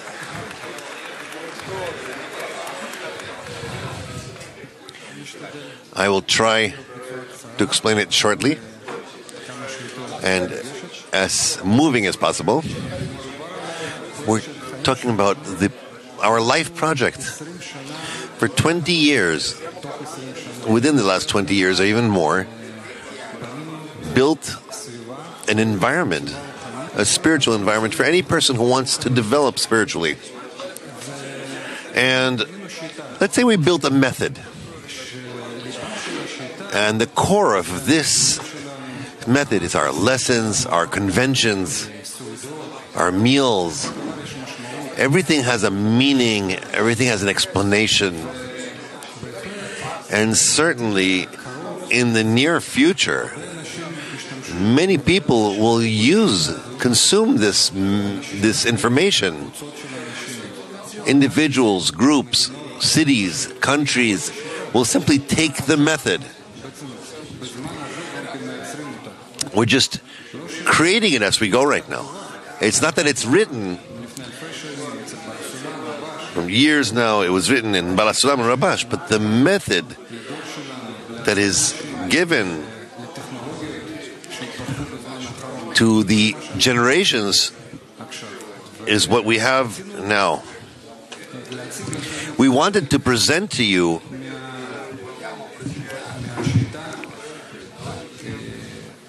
part of this method of how we can present it.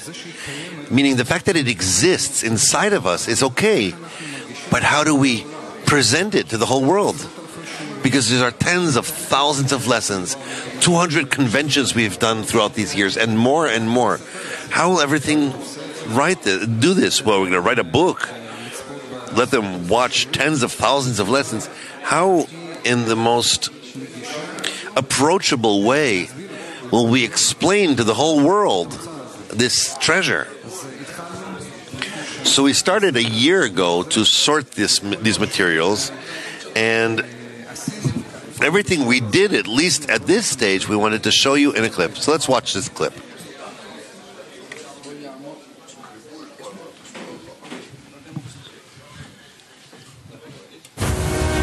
We initiated impossible projects according to what the experts said, and then the impossible started. It started with 10 people, Dr. Michael Leitman, and plenty of students from all around the world joined them. No one believed that it's possible to publicize the wisdom of Kabbalah in dozens of languages, and that we will become an international empire with newspapers and a TV channel of our own that experiences rain in the desert. Inverting the impossible into possible is our motto, and this is how we reach the next impossible. We just saw that this archive that we collected for 20 years is not approachable to anyone.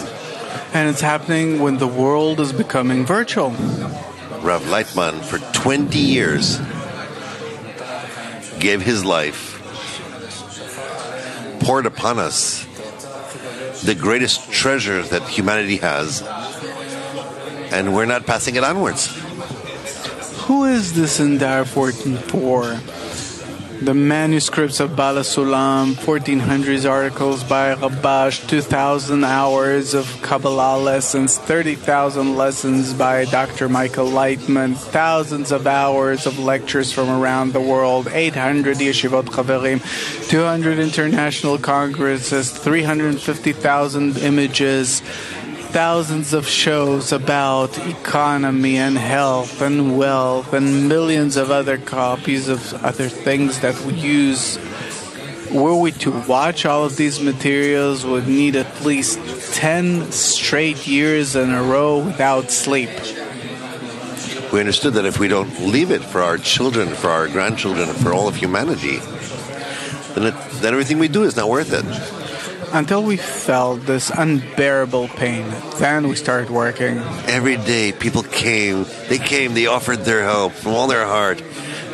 Tired, just dead tired. After work, they come, they sit, they open their computers and start slowly, and all of a sudden, from engaging in these materials, this treasure, you see, I look at it like, oh, you receive this livelihood, this vitality. And we all of a sudden became the center of the attention of the whole world Kli. When we started building our Kabbalistic Google, our YouTube, that spring of living waters that any person in the world can drink from. We finished the first stage of the work. In short, let's go through the major things. The new interface is intuitive and it's good for any device. We built a new library with the most updated versions of all the writings in all the different languages. We divided all the content to chapters and portions so you could receive the daily lesson, programs, lectures, source materials, events.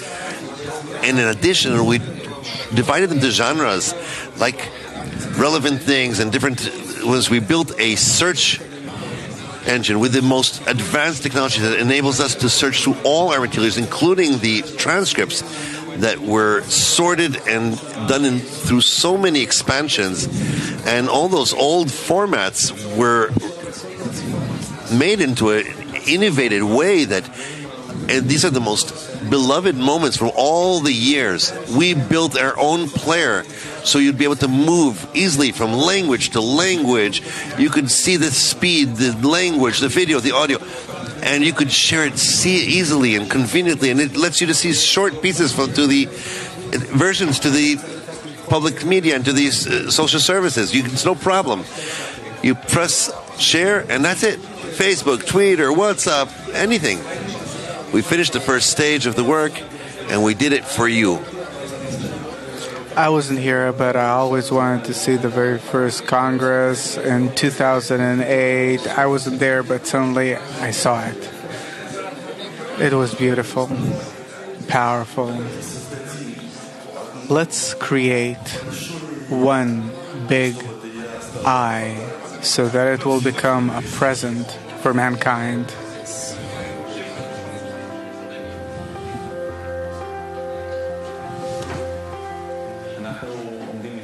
We're standing before the end of the first stage. What's before us is the most important thing.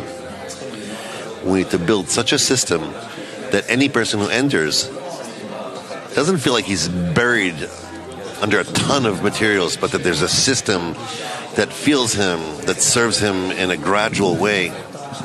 We're going to turn this archive into an accessible portal for everyone, so that based on it, we'll have plenty of circles.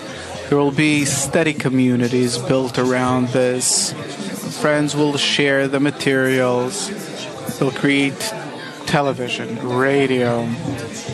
Based on this, they'll translate the materials. We want for this archive to have 70 different languages for everyone to be able to taste this, and this is exactly what Bala Sulam writes in the last generation. It's an allegory to a hungry and thirsty society lost in the desert, and here one of them found a place of settlement with all the abundance, and he was remembering his desperate brothers, although he was further away from them, but he didn't know where they were. What did he do? He began to call out with a great voice and blow the horn. Maybe his hungry, desperate friends would hear him and come closer to him and come to that settlement as well that's filled with all the abundance. We're inviting you to take part in this necessary and important project, and let's do it together. Friends, I've been with you for the last several decades.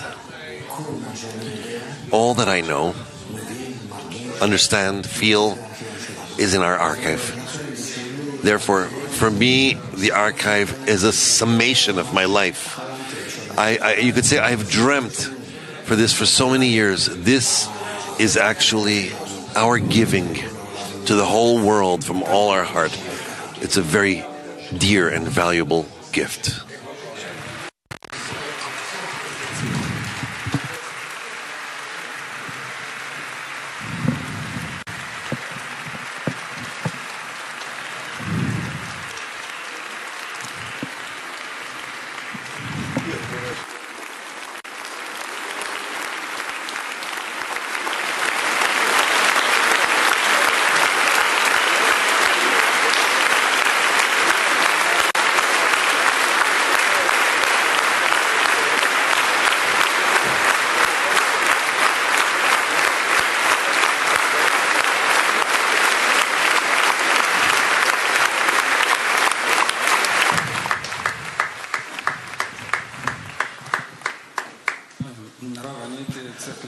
Rav, I was supposed to ask a question, what is the archive for you, but you actually explained, so therefore I'll make it a bit more difficult.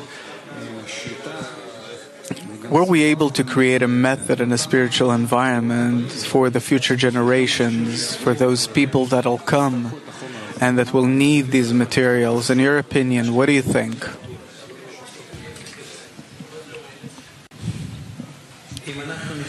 If we look at what was, in what way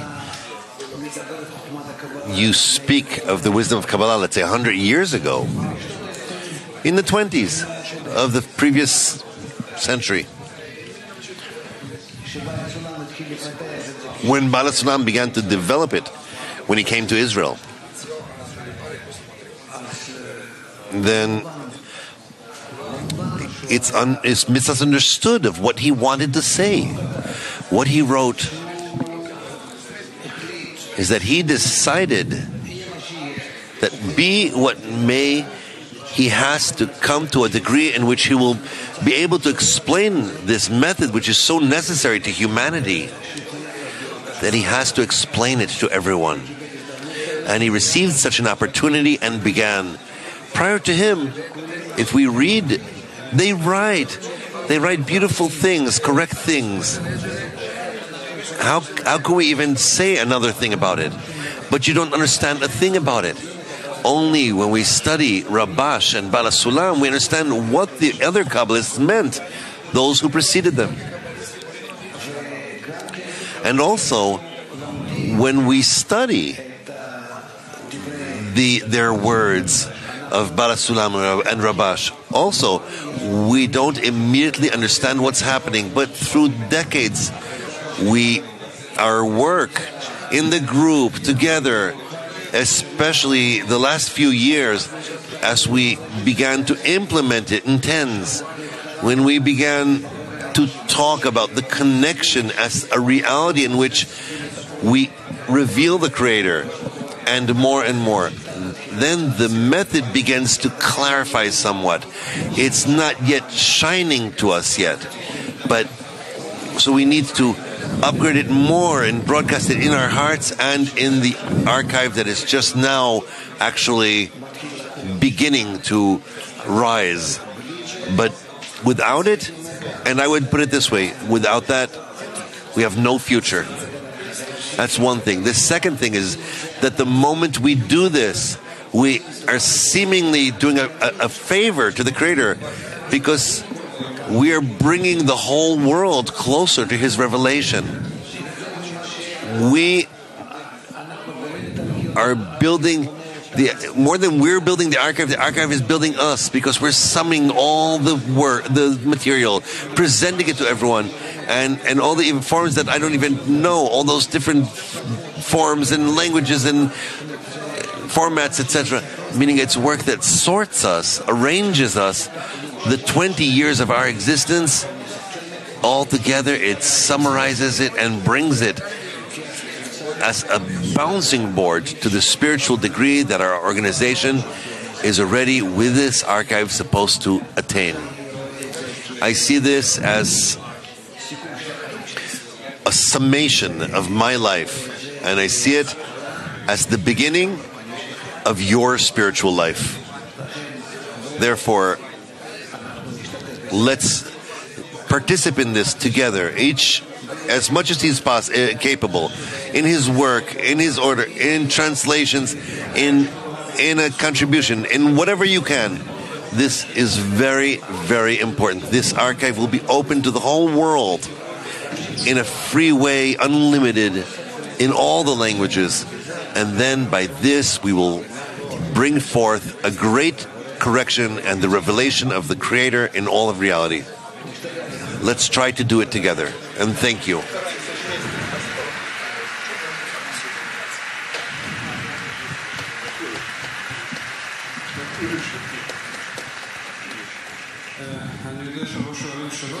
I know that usually we don't ask these questions, but I'll ask anyway.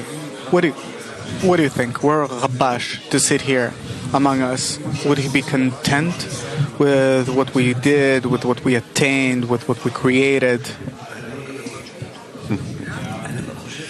I don't think, I know so. With you, we are, for the first time in history, making history. Because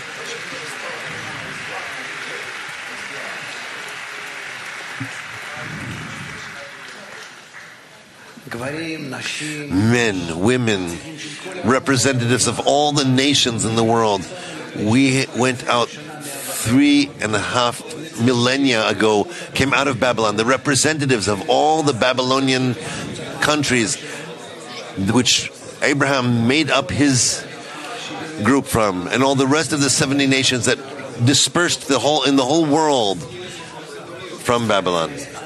And we, the representatives of these 70 nations, need to now attain its purpose. It's the purpose of creation, and to open it up to everyone, because they're not capable to do so. We've been through this whole path. We are the Reshimot that are being revealed now, and therefore it's upon us to do so. I not only rely on Baal Sulam and Rabash, but on all the rest of the Kabbalists and all of the suffering humanity, that all of this, we are truly special with you, that we can make this step. And I'm very happy that it's already being done with us. The Creator is simply implementing in us His plan, and it's the plan of the end of correction. So we will try to do so.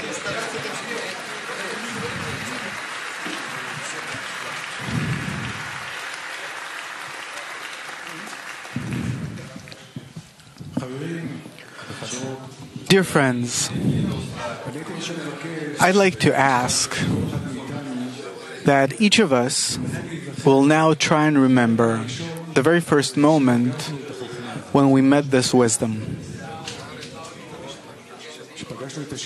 when we met this method, what it did to us. I feel that the only meaningful moment in my life is when I met this method. That suddenly I saw that there's a method, that there's a wisdom in our reality. And how much gratitude I felt to all those that did all that they could for us to be able to reveal it in the right moment. How much work they did, how many efforts they put in, so that anyone who awakens will be able to discover this method.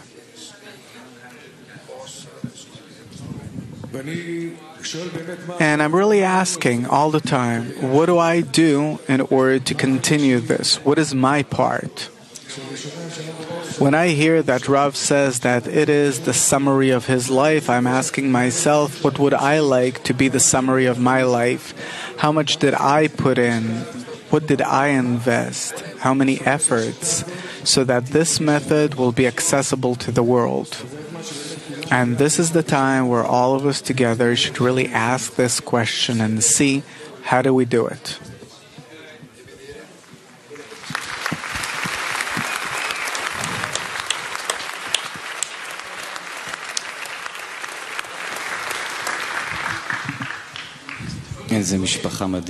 What an amazing family.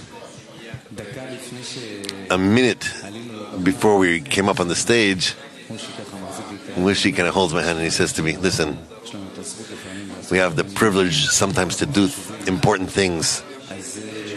So this is really this amazing project. And there's no way for it to happen if we don't do it together. It truly brings back deja vu for a project we did 4 or 5 years ago, where we built this building together with our common forces, where each gave his strength, his inner power.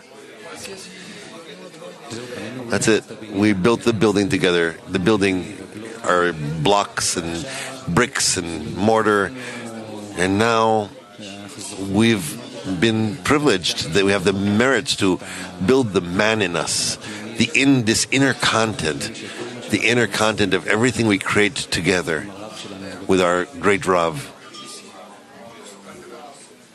וואו, אני מתרגש. Well, I'm really, really moved.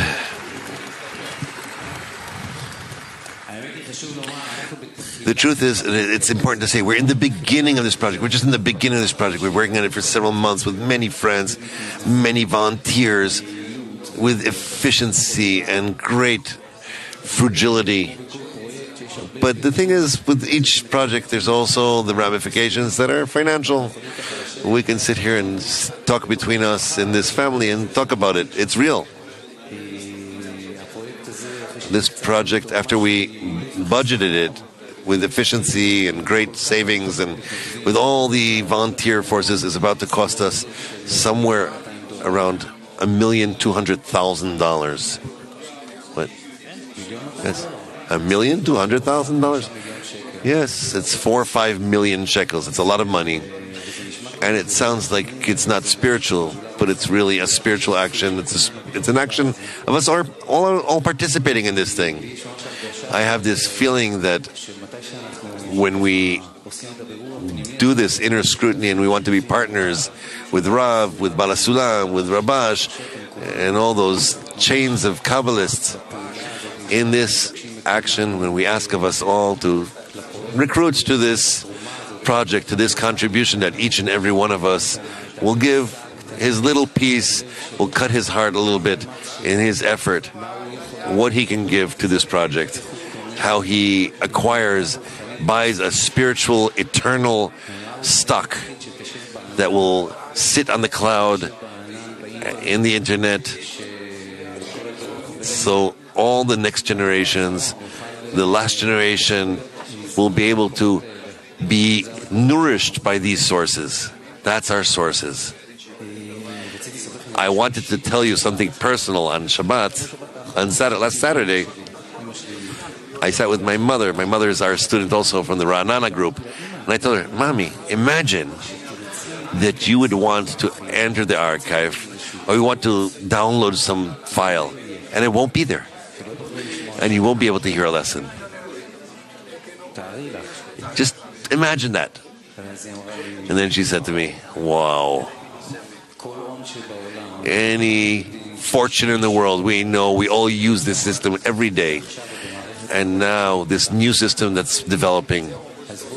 So let's together do this, friends. There's a corner back there, a corner that's called the project of our life. And we asked Rav, and he said it's his life project, and we want to make it our life project. So we're asking from everyone to open their heart, open their soul, and incorporate and participate together in this life project of our Rav with the lineage of Balasulam, of Rabash, of Bnei Baruch, L'chaim, beloved ones.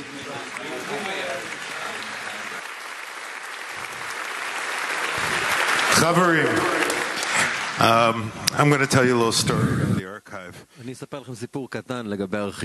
Many, many years ago, before there was a learning center, before there was an education center, before there was Mac Online, there was the archive. And one day there was this guy who was having a really tough time, who was on a search, and he found the site. It was mostly in Hebrew, but there was some English. And there was a guy writing on a whiteboard, and he was talking about things like the upper world. And he was just standing up and doing it. And something resonated in my heart. So I made it my mission through everything I could find in English on the site. And I did it for 2 years. And even then, I couldn't go through ואפילו אז לא הצלחתי לעבור על הכל ולהבין איפה הכל נמצא. And then the group found me and I understood that I really ואז didn't הקבוצה understand מצאה אותי anything. והבנתי שאני לא מבין כלום. I had to start all over. והייתי צריך להתחיל הכל מחדש. But that's a true story and I'm that guy. אבל זה סיפור אמיתי וזה אני, הבחור הזה.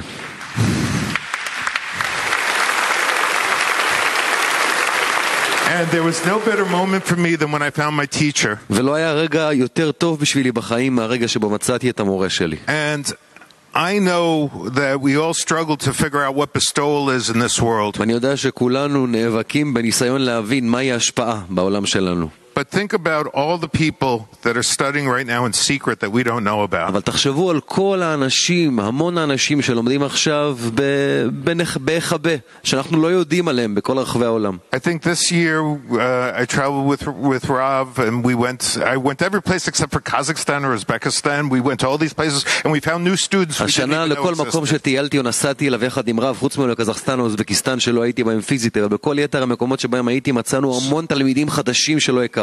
So every single person in this room אז אנחנו, כל אדם בחדר can הזה bestow today. יכול להשפיע היום. And I understand a lot of people have harsh circumstances, made ואני huge יודע שלהמון sacrifices to אנשים get יש here. נסיבות לא פשוטות, עשו המון הקרבה כדי להגיע לפה. But I also know a lot of people have a little point in their head where they said, I could have done more. אבל אני יודע שגם להרבה אנשים יש עוד נקודה בראש שהם אומרים שהייתי יכול לעשות יותר, וזאת הנקודה הזו. This is where you could give and this is where you זה could המקום bestow to the שאתה יכול world. לתת, להשפיע על העולם באמת. So I don't, even if it's 10 אפילו אם shekels זה 10 שקלים, or $10,000, או $10,000, there's no excuse that anyone אין has in this room. תירוץ There are לאף אחד בחדר הזה. I guess, I don't know, 6,000 people in this room. 5,000 איש, Everybody כולם go to that צריכים counter over ללכת there, לדוכן give a ההוא little שם something. ולתת משהו קטן. And then they should think about it and give a ואז הם little צריכים more. לחשוב על זה ולתת עוד קצת. And I found Kabbalah this אני way. מצאתי כך את חוכמת הקבלה. Everybody who found it online, כל מי שמצא את הקבלה אונליין בדרך זו, דרך ה-Learning Center באנגלית, ובכל שפה חוב גדול יש לנו, ויש לנו הזדמנות גדולה להפגין את האהבה ואת ההשפעה שלנו. לחיים בני ברוך.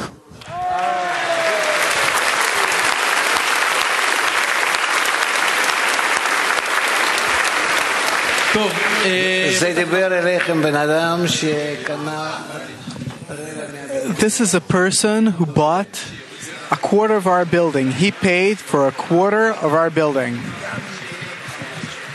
Seth.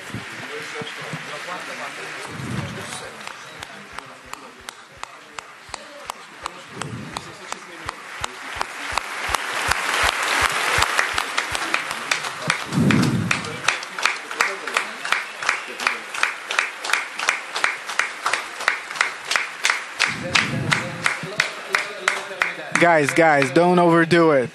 Otherwise, he'll become too proud and it will make things hard for him. So, carry on. Okay, it's hard here. Okay, you probably paid attention that people are walking around with little lapels with little pins, and as gratitude, we're putting a special pin on him. And what we wanted to say is that already yesterday, we didn't even talk about it too much, and people already in the morning came, they saw our booth, they said, what is this? And they simply opened their heart, and there was a feeling of support and warmth. If you could show the site, you can really see that until now, we have $30,000 in the site, where we just started to contribute. That's nice. That's 2.4% of what we want, but it's a nice start, and a lot of desire, so we're hoping to give it a bigger boost. We really love you, and we really feel that this is the doing of us all, and together we expect to see you in the booth. For your comfort, we are now going to send a text message with a site of this site to everyone. So whoever didn't get a text, some friend will pass it on. Maybe we missed a few of your phone numbers. The site link is kab1.com. We made it easy for you to find it. KAB1.com. You can find it. You can go contribute. You don't have to go to the site. We see there's a line over there already. There'll be long lines. Go through our contribution sites. There are also places where you can just fill out your details, put it inside the bank there. Whoever says he contributed, he'll get a pin. There's no question about it. We're expecting and want to see you there. And the last thing is that we're turning to everyone, not just to us. Those are here. We have many, many friends that are with us now, going to the site all over the world. In every state, there's a friend. And help us build this thing together for us all.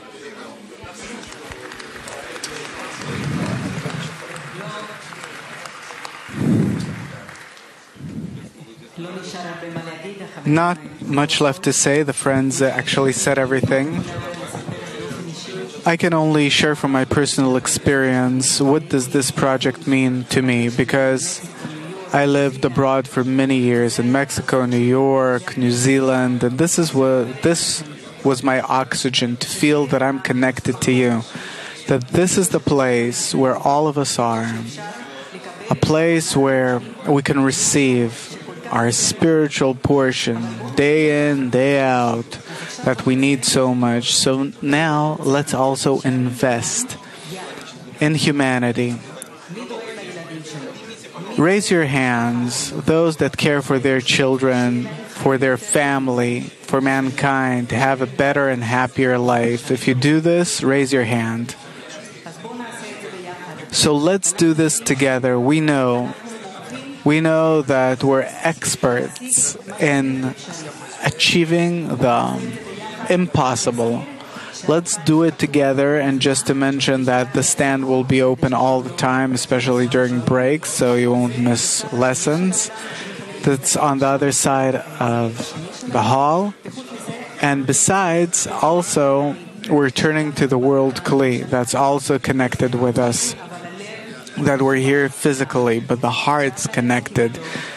We have to care for them too, so let's do it together. Thank you.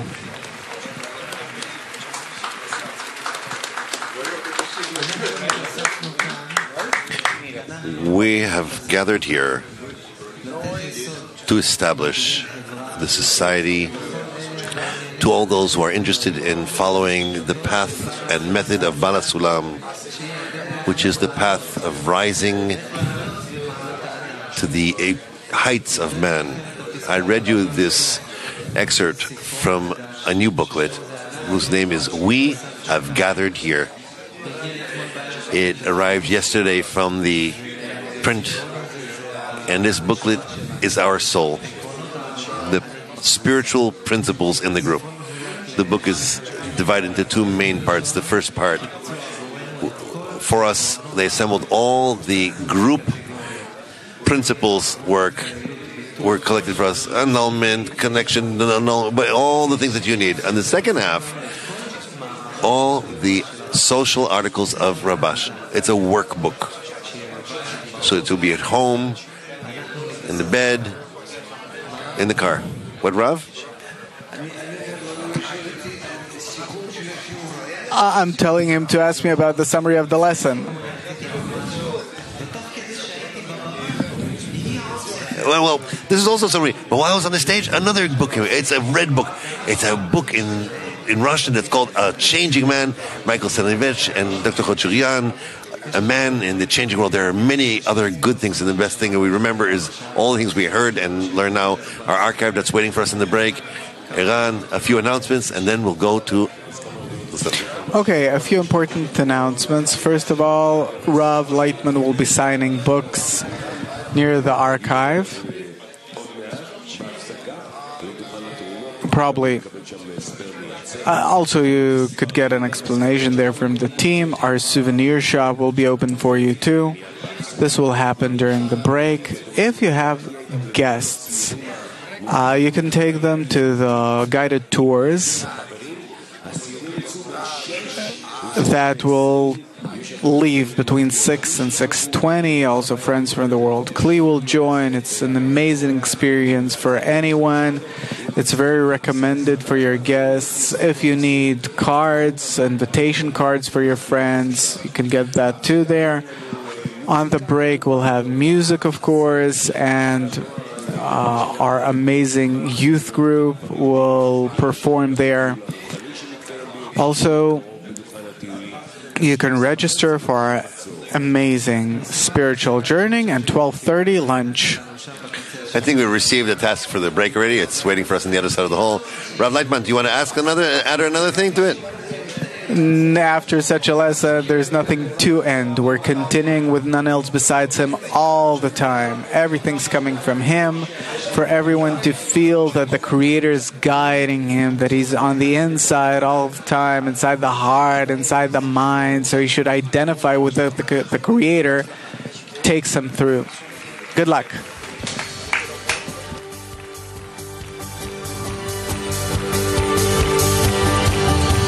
Your heart speak, let your heart listen, shoulder to shoulder, you won't be alone.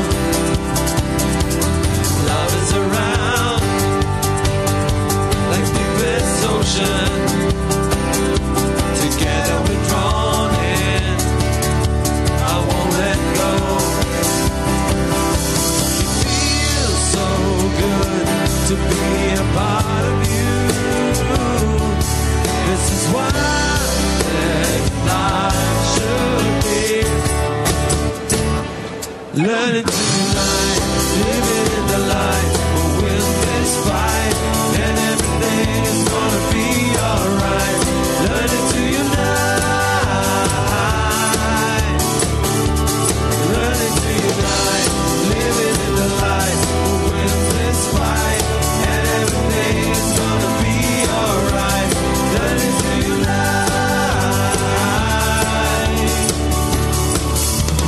Dearest friend, thank you for being. Thank you for hearing what my heart says. Now's the time for the ones to be broken, for the doors to be open. It's time to pray. It feels so good to be a part of you. This is what this life should be. Learning to unite, living in the light. We'll win this fight, and everything is gonna be alright. Learning to unite, learning to unite, living in the light. We'll win this fight, and everything is gonna be alright. Learning to unite, learning to unite, living in the light. We'll win this fight, and everything is gonna be alright. Learning to unite.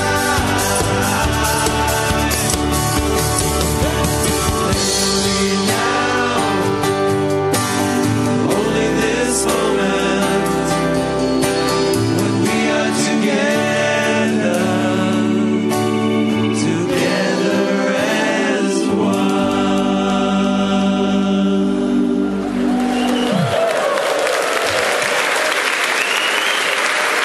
כן, אפשר להודות. אוקיי. זה עובד? או, עובד? עובד. יופי, עובד? עובד. טוב חברים אהובים, עכשיו יש לנו בחוץ, קודם כל דוכן התרומות של הארכיון, עכשיו פתוח, הרב לייטמן חותם שם על ספרים, דוכן הספרים, חנות הספרים והמזכרות פתוחה, גם יש לנו הופעה של להקת הנוער הנהדרת, באמת נהדרת שלנו, בחצר, וגם את כל הפעילויות, כל ההרשמות, יחד באקדמיה, מק אונליין, כל הדברים, גם פינות הקפה, גם קצת להתרענן, 12:30 צהריים